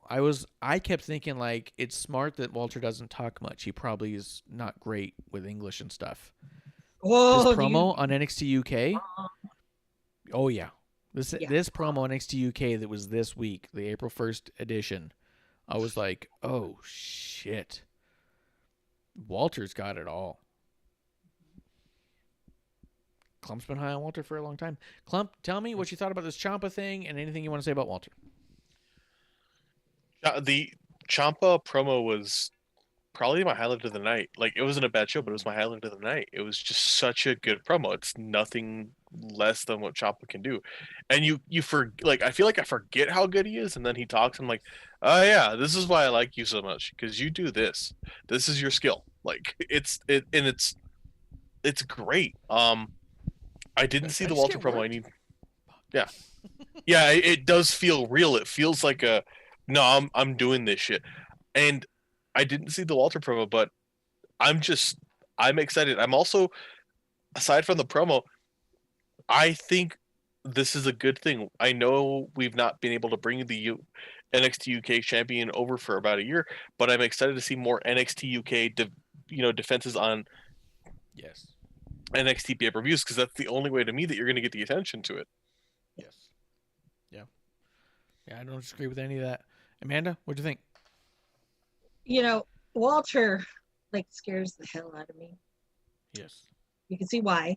And then when he spoke, it was like really dynamic and it was chilling. I'm like, fuck, I'm afraid for you, Ciampa. But then again, Tommaso, I mean, this one, and I looked, they've never wrestled each other. Mm-hmm. So this is going to be some fire. And I'm really kind of excited to see what happens, because I can't say, oh, this guy's going to win. However, it would be cool if Ciampa actually could go over to England and, if he would do it and do NXT UK, because I know Walter doesn't want to go to the States, but, I get that, whatever. But, I think that if Ciampa went to NXT UK, that would get more eyes on them too as well. Because people are like, oh, that's someone familiar. And then, they can go from there with it. But we'll see. Yeah, 100%. 100%. I agree with all that. Walter's a fucking force, man. The way he talked about I'm going to find this promo and send it to you, Klump, because what's going on is one of the guys is like, I'm here to win and be champion and make money. Mm-hmm. I wake up and this is my job to kill and stuff. And Walter's like kind of smiling. He goes, he said it right there. It's his job. He goes, this isn't my job. This is my life. Yeah. He's like, I don't step in the ring to make a buck. He goes, I step in the ring to restore what wrestling is meant to be to the world. And I was like, what? Fucking ring comp. That's what it was. Yeah. I was like, I'm like, oh, yeah, you're just missing Timmy standing there not saying a word. That's all you're missing. 100%. It was I got the feels again. But after that was the Battle Royal. And this Battle Royal was to qualify for the North American Championship Gauntlet Eliminator match. Again, Eliminator, I think, is such a stupid word to be in this thing. But here we are. And it was like the last 6 people were going to be in a specific order. We ended up with Pete Dunne, Kushida, Cameron Grimes, Austin Theory, Tyler... What? No, they were all in it. Who do we end up with? Oh, my God. There's too many words here. I don't know. Oh, here we go. We ended up with Leon Ruff and Isaiah Swerve Scott being first, followed by Bronson Reed, followed by Cameron Grimes, followed by Dexter Lumis, and finally the winner of the Rumble, L.A. Knight. Yeah. Yeah. Yeah. I wanted Dexter Lumis to win it so badly just by being there. No, Dude. I So here's the thing. Dexter. So he was in the corner. We all know this. We all saw that. He's standing in the corner, and I was like, "It's gonna get old pretty fucking fast. I'm gonna be pretty goddamn annoyed by the end of it." And it didn't. Nope. By the end of it, I was like, "You stay right the fuck there. Don't you fucking move." That was me. I was like, "Man, I'm gonna hate this. I'm not hating. Okay, fuck it. Do the whole thing. I want it to end in a double elimination, and he just keeps staring there, and have a ref come in and raise his hand, and he doesn't move. Like he like just looks at the ref slowly, and then lowers his head and marches his happy ass out of the ring. Like, yeah, 100%. Yo, and then there was parts where like the ring was pretty cleared out, or like everyone's fighting is more or less what's happening. And Pete Dunne is like realized he threw somebody out, looks over, he looks at Dexter Lumis, then kind of shrugs and walks away like, yeah, fuck it. And I was like, this is so fucking good. Yeah, that's what made it for me. It wasn't that he just stayed there. It was the like Pete Dunne and I think Bronson Reed too, and Cameron Grimes, like subtle like, fuck is this? Okay, I got more important things to handle. I'll deal with you later. It, 100%. Yeah. Real kick in the chat. Just in time to say Walters against Rampage Brown next Thursday, which should be awesome. Ciampa is great when it comes to promos. He has the intensity in his voice. 100% to all that. Rampage Brown is the guy I think reminds me of Bronson from the old prison movie. Big fan of Tom Hardy. But yeah, so Dexter Lumis, that whole thing, I was like, this is gonna get old real quick. I'm not gonna be a fan. By the end of it, I was all like, this is so fucking good. Put Dexter in the corner. Ultimately, Bronson Reed getting thrown out by everyone I thought was a really cool move. I love that LA Knight won it. I don't know, man. LA Knight just moves so good. He tells so much story with his face. When he was just face-to-face with Dexter Lumis, he's like trying to look in his eyes and stuff, and he's like confused. Yeah. Like, he does it in a way that you're like, he's talking to the person in the back seat, like the last row. They talk about that in theater. You're always performing to the furthest row back. But he does it in such a way where you don't feel like he's being in your face about it. You know what I mean? He's so good at this. Amanda, what do you think of this Battle Royal and all that? Well, first of all, I wanted to preface that there's a few people I think that should have been in it that are not, and were eliminated. That makes me a little sad. They were eliminated? They were eliminated, yeah. Well, then they were in it. They were in it, but they were eliminated. They're not going to the next, thing. Yeah. Next round. They're not good at it. They were eliminated. Ugh. No, I love Jake. I love Jake Atlas, and I he's so good. And it just seems like this is why I didn't want him to go to WWE, is because like he's getting tossed around everywhere, and it's really not, really what he can do, and that pisses me off because I'm like, no, that's Jakey. West Coast people. Yeah. Shout out to Santino Brothers. And then of course Cameron Grimes. Okay, I'm sorry. I wanted to see him come and then try. Like I was waiting for it. He would be in it, And I was hoping at TakeOver he'd come like, who can I buy out? Who can I buy out? And he would have been the That'd be first funny. eliminated. That's what I was thinking. I wanted that.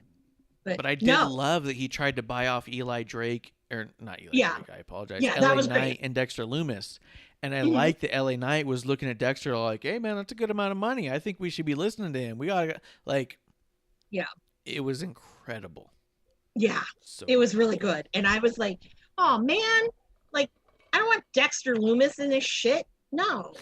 Because it would be funny because it's like he's doing the same like thing. Like, I'll buy whoever out now, you know, because yeah. we're going to go to the moon. Yeah. And I would have loved that. And I don't know what their stage setup is going to be, if they're going to have these elaborate entrances or not. But how cool would it be if he came down in his, oh, he broke the Lamborghini, and some other weird car, like 80s car. Maybe he'd come in your Viper. Ooh, my Viper. Yeah. And, you know, that would be cool. But I don't know. That's not going to happen. Yeah. I want him to come out and go ahead. Clint. I want him to come out like I've given too much thought into what I want him to come out next. I want it to be like an obvious least I want it to be like a least, like an old least Escalade, like it was the manager special, like in the ugliest color, or like they make this Mercedes called a G63 6x6. It's a fucking 6-wheeled plushed out version of a Mercedes SUV that they use for the Austrian military. That, and they're about $1 million. That'd be funny, but it's like hideous. I mean, I have an affinity for it because I like Mercedes G-Wagons, but like everyone I show it to, they're like, "Oh my god, it's horrible." It gets 4 miles per gallon. What? And it's not fucked with form, and it's fucked with form. It gets less than 1. Because you can get it with there's a variant that has 1,000 horsepower and about 1,800 pound-feet of torque. It's just meant for moving in a frighteningly fast manner, but you're sitting at the height of a semi truck. Oh. Yeah. I'll share with Marsh and go ahead and send it to me. I never received the other thing, so make sure you texted me the other thing with the finger. I'm Facebooking it to you. Oh, you're Facebooking it. Okay. Yeah. Facebook. I saw the finger. Okay. I believe you. It was wow. But I also want to say this, breaking news, but it's probably not really breaking. They can't find the finger.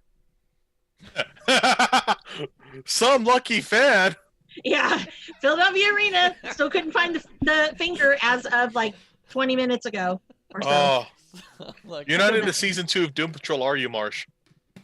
We finished season 1, and we're discussing if we're going to go into season 2. We'll talk about that. But just in time to say Grimes is in the gauntlet match, so we can try to buy the People's Elimination, which should be hysterical to see. Which is true. He comes in the 4th, so he can come in and go to Isaiah Swerve and be like, "Yo, dude, I'll fucking give you cash if you fucking just lay down, finger poke of doom. Let's do it." Swerve. Is that not what I said? Did I not say that? A little bit. All right, well, whatever. But so here's the thing too. Going into this match, I was like, "Oh my god, a goddamn battle royal to determine a gauntlet match. This is going to be stupid." Yeah. I might have been more invested in this match than any match of the night. I was screaming. Really? I was on my seat. I was jumping up because LA Knight. I hadn't realized. I mean, when I really thought about it, the amount of people I'm invested in were all in here. Yeah. That list I was going off earlier. Where to go? Bronson Reed. Cameron Grimes. Here goes. We got Pete Dunne, Kushida, Cameron Grimes, Austin Theory, Tyler Rust, Bronson Reed, Dexter Loomis, LA Knight, and Jake Atlas. On top of Leon Ruff and Isaiah Swerve Scott. Fuck. These are a bunch of our favorites that we talk about all the time. I mean, I got a Kushida Rob Schamberger up on the wall right now. I'm trying to think of these other guys if I got any. I mean, LA Knight. I got several of his autographs up from when I met him and some fucking photos with him. It's just when I didn't realize how invested I was in almost everyone in here. And looking at this battle royal, it reminds me of Attitude Era levels of storyline with people who are not the main event. We could tell you every one of these guys' storylines right now. Right? Am I off? Yeah. Yeah. All these guys have so much character. I could tell you where they're coming from and why. Leon Ruff, former North American champion, screwed over by Damian Priest, who went onto the main roster anyways. Leon Ruff, the ultimate jobber underdog who finally made a name for himself and proved that he deserved to be there. Isaiah Swerve Scott, the guy who cannot seem to get his footing even though he knows he's better than everyone else around there, who keeps showing up and somehow losing to losers and jobbers like Leon Ruff. Pete Dunne, how much more do you need to say about him? Second longest NXT title champion of all time. Yeah. Roserweights. You know what I mean? Like it's Pete Dunne. Like what do you need to know? Yeah. Kushida trying to cut his come up after he lost to Gargano, trying to get another matchup against him. And Kushida, arguably one of the greatest technical wrestlers in all the world. Cameron Grimes to the moon. Fresh new millionaire trying to reestablish himself as one of the greatest wrestlers on top of one of the richest. Yeah. Are you guys with me? Yeah. Can you stop? Yeah, I got you. Siri, please? Yeah, I don't know. When everyone keeps saying that, oh, because she is the best technical wrestler in the world, and other people are, oh, that's the best technical. I don't know. I kind of disagree because obviously I have a favorite, and I think he's developed even more so than just doing British Tech Submission. Zack Sabre Jr. That's the best technical wrestler in the world. No, it's not. I think. Hands down. Get out of here. Get out of here, you Meltzer loving. No, I'm just kidding. No, I don't. No, I don't know if Meltzer. Well, I can't say. No, but like I'm, like I loved when he did trios with Aleister Black and Marty Skrull. Yeah. So I love that. Like they were Euro trash. They were great. Yeah. And and then obviously, I watched him like when he had those really awful haircuts where he looked like one of the monkeys. It was like a weird, he had bangs. It was awful. But yeah, and then when he tagged with Marty as leaders of the new school, and there's nobody. I mean, that guy's so bendy. I mean, I saw him I think it was on New Japan recently. He did somebody went on the top rope. He caught them and threw them in some submission. I was like, nice. What the fuck? I've never seen it before. So good. Yeah. Unreal. But yeah, every single person in this Battle Royal has a long storyline that we could tell you all about because you're able to invest in every single one of these people that I found myself yelling and screaming about each person. And obviously, I'm a huge LA Knight mark. That's just a fact. That's just a fact of life. Yep. Yeah. I mean, honestly, Justin Time says it. He said Justin Time's in the chat. He's saying the elimination. So at the end, Dexter Lumis ducks out of the way, and LA Knight goes through the second and top rope and lands on the outside. And Dexter goes to climb back in, but LA Knight grabs his legs because he's now behind Dexter, grabs his legs and yanks Dexter down and rolls back in the ring because he wasn't eliminated. He went through the second rope. Yeah. Goes in.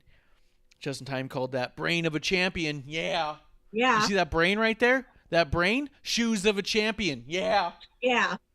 Yeah. Yeah. Klump? Yeah, you. Oh, that's great. But yeah, I thought the finish was incredible, and I kept thinking like, oh my God, they're not going to give it to LA Knight, and LA Knight needs this because I'm just a total LA Knight mark. There's no way around it. There's just no way around it, man. I can't help it. I wanted about it. Go ahead. I think one thing, rather than a feud between Bronson Reed and LA Knight, a feud between LA Knight and Dexter Lumis could be interesting because I like just the end there, and I'm like, I like these two. One loud, like just the idea of somebody utterly invulnerable to all the loud bullshit that is LA Knight, just like glaring, unending, yeah. He draws them like he just comes out and draws them with a fucking belly. Yeah, dude, 100%. And the thing is LA Knight is so good and so versatile that I think the more strange situations and opponents you give him, the more he's going to shine. Yes. Absolutely. I think the way that The Rock shined around weirdos is the way LA Knight will as well. I honestly get Rock-like vibes off of LA Knight's promos and in-ring work. Yeah. Versatility-wise. Yeah. Yeah. Yeah. Yeah. And I'm not trying to say, hey, everyone look out for LA Knight. He's the next Rock. I don't know that. I don't know that LA Knight's going to end up in billion-dollar movies and franchises and shit. I don't. But Yeah. all I'm saying is I feel that's when I saw him live. And Amanda, you tell me what you thought. When I saw him live, I felt like I was watching a young Rock or a young Kurt Angle or even a young Stone Cold all rolled into one with the amount of charisma, promo ability, in-ring cleanness, and ability to execute. Well, that's how I honestly felt walking away. I was like, I have to watch whatever he does. This guy has what it takes to be the future, but that doesn't always mean you will be. By Can I any throw means. something out real quick? Go To ahead. that point, Go ahead, Klump. I got that in that match from 3 people gave me that. LA Knight, or 2 people. LA Knight wasn't one of them though. LA Knight, I thought Bronson Reed and Cameron Grimes, they both give me that vibe like you have everything here to be moving forward. There's so much about you. LA Knight though, I don't get that vibe. What I get from him and I love is I get an older guy coming in. I get a guy who he's been passed up for years and years. He's got a long career. He's been kicking ass in other places and making enough of a name for himself that he's done okay. But he's finally here at the dance. And he's not just going to sit on his ass. He's eager to show you everything he can do because he is going to force his way to the top of this industry because it's been too fucking long that he hasn't been there. I'll tell you this, in that vein, he comes off exactly the opposite how EC3 came off to me. Remember when EC3 first showed up and I was like, something about this guy seems real complacent already. And everyone's like, no. You got it all wrong. And I remember, I mean, you've always been pretty open to what I've been saying and going like, okay, yeah, I can see what you're saying, but give him a chance because this dude was the shit where he came from. And then afterwards and all this, we hear all these promos with him, or I mean, I call them promos, but even interviews where EC3's all like, well, yeah, if they weren't going to give me TV time, why was I going to do anything? Like, well, fuck off then. You know? Like, but LA Knight, he feels like the type of dude who's like, give me a minute, and I'll make everyone feel like they just saw a star for 3. Yeah. You know what I mean? Like, he feels like the kind of person who, like, I bet you if this ends or at the end of his career, we're going to have some really interesting stories of him. He sounds like Eddie Kingston. If Eddie Kingston, I feel like it's something of is like Eddie Kingston accepting working at WWE. Like, wherever Eddie Kingston goes, he's going to bust ass and be the top there. I'm sure LA Knight as Eli Drake, because he worked in WWE for a period of time. It wasn't great for him. I'm sure he's had other tryouts. I'm sure he's had other talks, and they've not worked out. So I see him in here, and it's like, whereas EC3, I felt like you seem very much like you're expecting to be at the top of this card because you were at the top of the card in Impact. You're not going to get there, and I feel like Eli or LA Knight's like, I'm going to be at the top of your card, period. I'm going to make you notice me. Right. Eli or LA Knight comes off as I'm going to prove why I deserve to be on the top, where EC3 had very much came off as the type of I'm here to be at the top. So I don't know why you haven't put me there yet. This is just, you're supposed to put me there. Like expectation versus proof, you know? And I feel like the LA Knight is here to prove that every single company that has not made him a world champion has been a fucking idiot. Yeah. He's going to be big because I don't think that it's in him to not give it his all. And as much as we all say everyone can be what they want to be when they grow up, y'all can't. We all can't. But he comes off as the type of person when he gives it his all, that's 50% more than the second person who can give it their all. You know what I mean? He's got more to give that way. He's just that way. DR Lunar's in the chat. Damn, I left. Watch Godzilla versus Kong. Came back and stream was still going. Word. What a dick, man. Don't Lunar's being a spoil dick. that. We're talking about LA Knight, man. Yeah, we're talking about LA Knight. Yeah. Yeah. Amanda, go ahead. Tell us what you think about all that. Well, okay, going back to, how you and I saw him live. I mean, I had never really, because who watches Impact? Not very many, according to the ratings. But I really never watched him. So that was my first real exposure to him. And I thought, man, this guy is fucking gold. Why isn't he signed anywhere? I know he's an Impact, but, Impact, I mean, not to shit on Impact, but I'm like, and when I saw him, I'm like, this man needs to be somewhere, because this guy can main event I said to myself, he can main event at WrestleMania, because he had that crowd at the palm of his hand. Yes. And it was amazing. No, I don't think there's anybody else in that was at, well, I'm a liar. There were only 2 other people that I think that had that command, but they didn't have it as well as he did. No. And it was, I'm like, wow. Like, that's something Nick Aldis would wish he had, because Nick doesn't get that, and no. Yeah, Nick it was gets just a load of respect from the fans. You can feel the wave of respect going towards Nick, but Eli grabs everyone by their heart. Yeah, and they're like, 100%. oh, I love this dude. Mm-hmm. Yep. Yeah, I love 100%. This dude. And and that's what sold me, and that's why I enjoy watching him, is because I don't know how he does it, but I got suckered into that. And I will say that I'm in the palm of his hand, and I'm like, I'm suckered into this. Yeah. I don't know, whatever. But other people, the 2 I'm talking about, they captivate people in a different way. Mm-hmm. So, but no one does it like LA Knight. Yeah. 100%. Mm-hmm. I mean, I know question mark, rest in peace, Josephus. Yeah. He 100% had that crowd. And that crowd loved him and adored him. And I was a part of that, and I can attest to that. But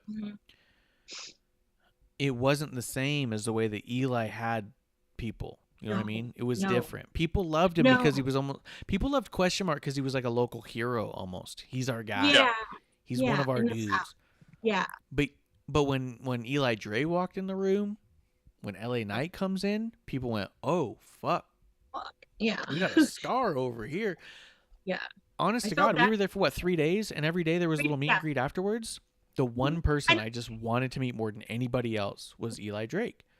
That's my bummer, because I didn't meet him. That was my bummer. But, I got the chance at the last day he was out. I met him. I got to talk to him. He was talking to me. He signed a thing for me. He did a photo with me. When I asked him how much, because everyone there was charging for photos and autographs, he goes, "Oh no, man, get out of here with that." And I was like, "No, man, really, like, I don't mind. I'm happy to pay whatever your price is." And he looks at me and he goes, "Seriously, man, it's not that." I go, "Don't even worry about it." He goes, "It was a good time." And I was like, "Fuck, dude, like, how am I not supposed to be your lifelong fan till death now? Like, I have to bleed for you now." Like, I bleed for too many. Yeah. Right? But yeah, I can't get any more. I bleed for too many. Meanwhile, I bet you if... Go ahead. No, go ahead, finish. When I think about it from the flip side too, like Royce Isaacs, when I met him, I don't even know if I got a photo from him or just had him sign the poster, because having everybody sign the poster of the event, and there's like this huge fucking blot from where Zicky fucked up his pen. It's so funny to me. I hate him. Which I love. I love that. No, but when I go to Royce Isaacs and have him sign it, I was like, "Hey man, how much did you want?" And he looked at me and he was like, "Really?" And I was like, "Yeah, man, I'm happy to pay for a signature." And he goes, "I don't know, like $5, I guess." And I was like, Royce, what? Yeah, Royce is like, people. Right? But also Royce felt undervalued there already. Yeah. So I was really happy when he got away and he's doing his thing now, because like I was like, oh man, this dude feels like shaky for asking for $5, where guys like Eli are like, man, it ain't about the money. You know what I mean? And you're like, there's two varying degrees of feeling of stardom, I suppose, right? Oh, But yeah. Oh, Oh, yeah. either way. Well, Klump, I what were you hope. gonna say? I was gonna say, I feel like, God damn it, I almost lost it. I feel like if we had the same interaction and I was there with you, and he signed something for me, he would follow it up with, "But for you, $50." I'm like, oh fuck, fair. Oh no, he wouldn't. Yeah. I would say don't know. that's a strong I maybe. don't know. No. Yeah. It's a strong maybe because I had a good connection with James Storm, and I also showed a picture of Eli Drake with my brother, and was all like, "Look, when you met my brother," and he was like, "I remember that," and I was like, "Okay, so Oh, we're in, we're buddies now." you're getting freebies. Oh God, you're working them. Working him. That's the best. You're working the him. best. Oh my God. You out carnied the carny. Bravo. But wait, did asshole behind me in the picture of Ricky Starks, did he charge you? I'll text message him right now and say, what the fuck? Why are you charging my people? I'm trying to think Oh, if he he even did. signed it for me. He did it? What an ass. Can you get him to sign something for me before you get him to sign something for Marsh? Yeah. Okay. Because I know his name's on the turnbuckle. I'm trying to think if he's even on the poster. I think he is, and I think he would have charged me. Because No, he before wouldn't. then, he Wait. probably charged me because I think it would have been day one, and he didn't see me with Oh, you until day 2 or day yeah. 3. No, he So, saw yeah. you day one with me when we went to go eat. Yeah. That evening. Yeah. So it would have been before that. Yeah. So yeah. Yeah. So yeah. But that's okay, because then I would have gone to him and I'm like, yo, that's my homie. If I had found out, you need to give him his money back. And if not, Or at least a pin. at least, whatever. Give him a pin. God damn, I mean, shit. But yeah, because even way. like I felt bad when you went to Marty, because Marty's like, oh, let's take a picture. I'm like, oh, no, I didn't pay. I'm like, but that's Marty. I mean, he does at the drop of a hat, he'll do whatever. And I'm like, no. He's like, but we have lots of selfies together. And I go, no, it's okay. I didn't pay because those girls were standing there. And I was like, dude, I don't need this crap, this drama. I'm like, no, that's my friend. So let's leave it at that. But all in all, that's our go home show for 2 nights of Takeover. Klump, do you watch much of the main roster at this point? Probably not. Not as much as I need to. I've realized I don't know what's going on. Yeah. It's okay. I'm not saying, hey, you got to keep up and stuff. I'm saying at this point, you mostly watch NXT and a little of AEW, right? Does Edge do anything? Who has belts in main roster? As far as SmackDown goes, Roman's your champ. We have a main event at Mania of Daniel Bryan, Edge, and Roman Reigns, triple threat. Wait, what? You didn't, right? No. You didn't know? Hold on, no, but you say that. But listen, let me pitch this to you. 2 years ago, could you have had Daniel Bryan, Roman Reigns, and Edge even in the same ring together? No. Promo-wise, even. Could they, even the three of them, been cleared enough to be in a wrestling ring? No. Yeah. Right? I got you. So how do you not, at this point, have a recover from cancer Roman, recover from neck or concussion injuries Daniel Bryan, and recover from neck fusion surgery Edge, all able to do this and not just do it because, fuck, are we ever... Who knows? Will you ever get the chance to do a triple threat main event with these three? Daniel Bryan, Edge, and Roman? You think any of them have a hard time telling a story? I thought not Edge. I thought Roman's cancer was fake. No. It was definitely not real? fake. I thought it was definitely had fake. actual cancer. Okay. But the thing that had people all up in arms was what we, the public, uneducated, found out. We talked about a little bit on episode 1. That there's varying degrees of cancer for sure. Yeah. And there's varying, depending on the type of cancer you have, there's varying options for treatment. He was fortunate enough to, and it's never fortunate to have any form of cancer. No. The form of cancer he had, fortunately, had a treatment that he could take in pill form. So it didn't dissolve his muscles or his hair like a lot of radiation treatment does. Further, So, go ahead. when we think of cancer treatment, a lot of times we go immediately to radiation or chemotherapy, and in so many cases they attempt to minimize that because of how fucking harsh it is. It destroys you. So a lot of people might be battling forms of cancer that are very similar to Roman.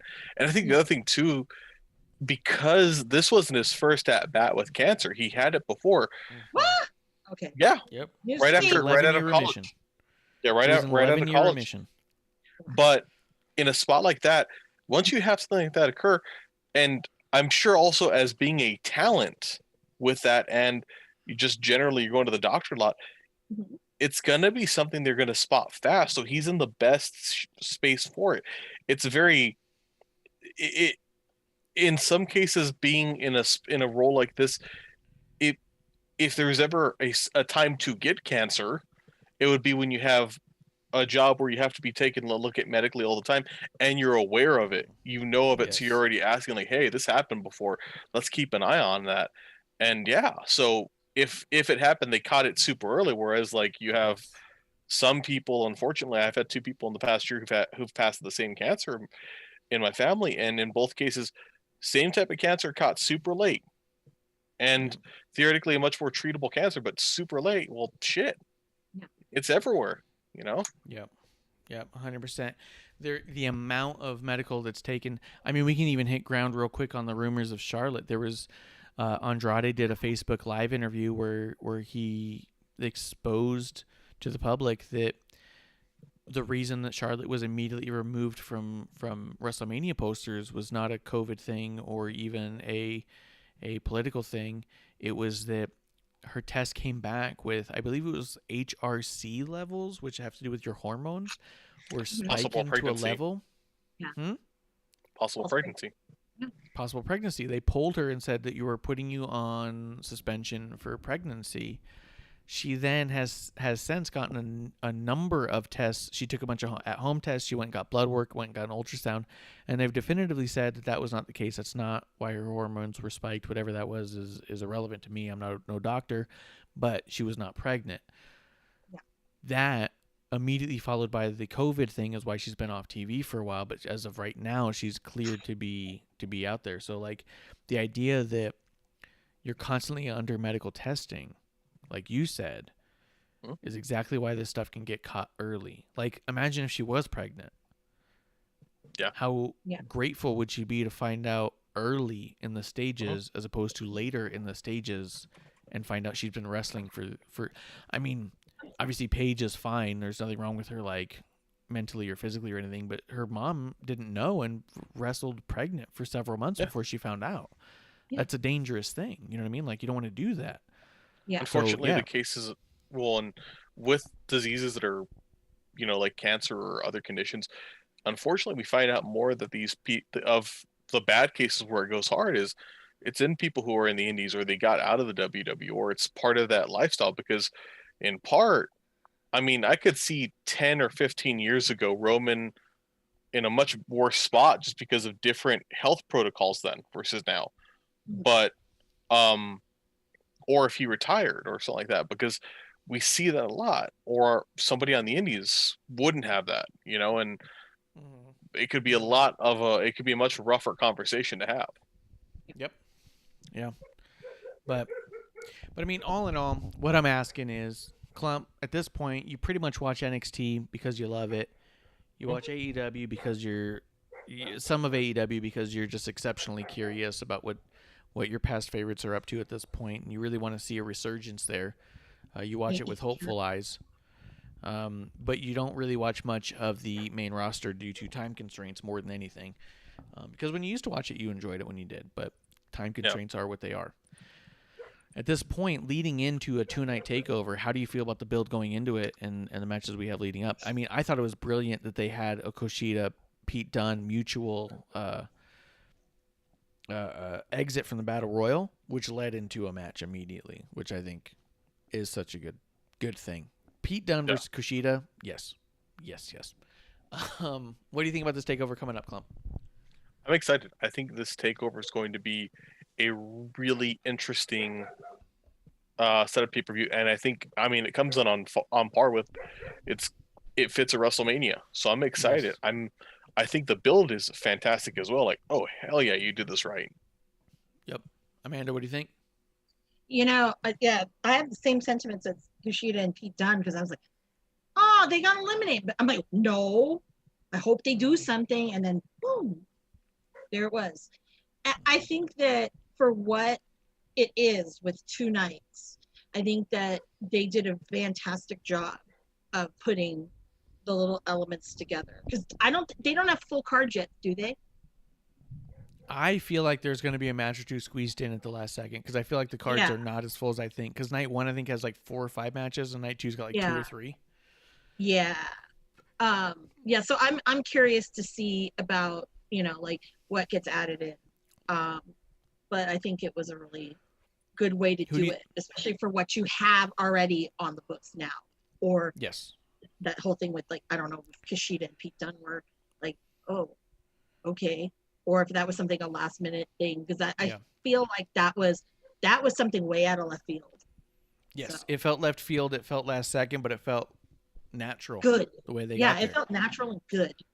Which is crazy because a lot of times the matches get thrown together and you just go, okay, I guess. But this one where you went like, well, yeah, of course now. And it's like, wait, how'd they do that in fucking 3 minutes? Because, you know what I mean? Like, yeah. So many times matches just show up and you go, I don't know why we're doing this. And this one was literally like a 3-minute build and you said, yes, of course they have to do that match. I have to have that match. Mm-hmm. Like, that's how good there are at this point in NXT. Yeah. As we wrap it up, Klump, who do you want to see win the gauntlet match and end up facing Johnny Gargano for the North American title? Reed or honestly Loomis the most, because I think he has the best story. Also, with that, I have to jump off, guys. I got kind of a weird thing running, so good night to y'all. Okay.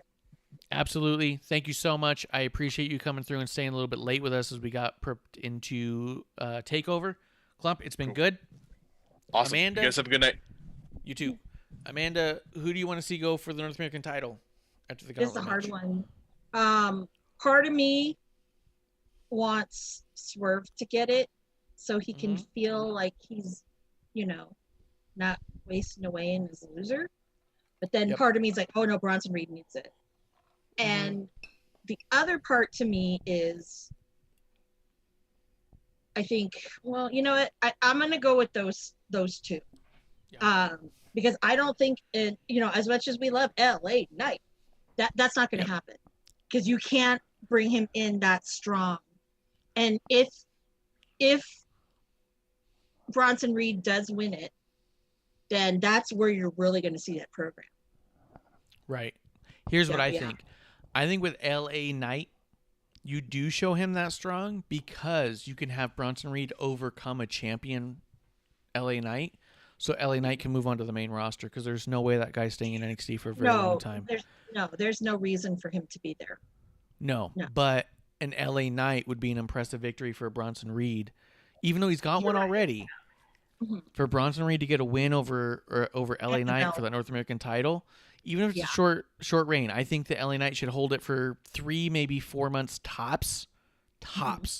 Even if it was 1 month, I'd say, okay, that's fair if he gets called up right away. But I do think that LA Knight is a special force, and I think that if he won this title here against the Gargano, it would prove a big thing about LA Knight. Yeah. Bronson Reed would have ground saying, I've beat you before. LA Knight can beat Bronson, and Bronson and LA Knight can be going back and forth for the next couple months as they defeat each other's opponents until Bronson Reed says, I want you in a cage match or in this match or that match. And ultimately, Bronson Reed can defeat LA Knight, and LA Knight can show up on SmackDown or Raw, and we can move forward, is my gut. That's what I feel like. And like I said, I know I'm biased to LA Knight. Love the dude, but that's what I feel like. That's what I feel like we're getting into. Yeah, it could be, but I thought it would be the other way. It could definitely be the other way. But I think that if Bronson Reed wins the title here, Eli Drake will not hold the title in NXT before he's called up. That's my gut. But that's just because I'm so impressed by his star power, and I'm ready for him to move forward. Amanda, are you ready to move into last call? I am. I'm ready for it. We had a late night tonight. A lot to talk about as we build into NXT. A whole lot going on. This coming up week, I'm going to talk to you. I'm going to talk to Klump. Maybe I think what I'd like to do is to do a watch-along next week with the pay-per-view as it airs, or after it airs, we'll just watch it live together with no spoilers. So I'll talk to Klump about that, see if he was able to get the night off or not. If we're able to do that, are you on board for a watch-along? Oh, yeah, no, I'm totally on board. Hell yeah. Totally. I think that's what I would like to do. Yeah, and that night 2, the Thursday night, which is great because you get because that's the night the Finn Balor match. Yep, and that'll be the Cross. second night. Yeah. Oh, the second night. That'll Thursday. be if we do it the Thursday, it's gonna be the second night, which means that we'll be able to talk. We can maybe go live during the kickoff show, so we can talk about the previous night and what we felt about it, and lead into this night as they're doing what they're doing. You know what I mean? And then we can just watch it live and react live. Yeah. Awesome. And we'll try to keep it short so we don't run into the actual show. So. Exactly. That's what I mean. Like if we're able to catch live, that's what I mean. I got to check with Klump. If he's able to catch it live, then we'll do the kickoff show first. If we're going to be watching a replay, then maybe we'll talk about it and then catch the replay and try and do it that way. But I think either way, that's the route we're going to be going. Is for a watch along next week.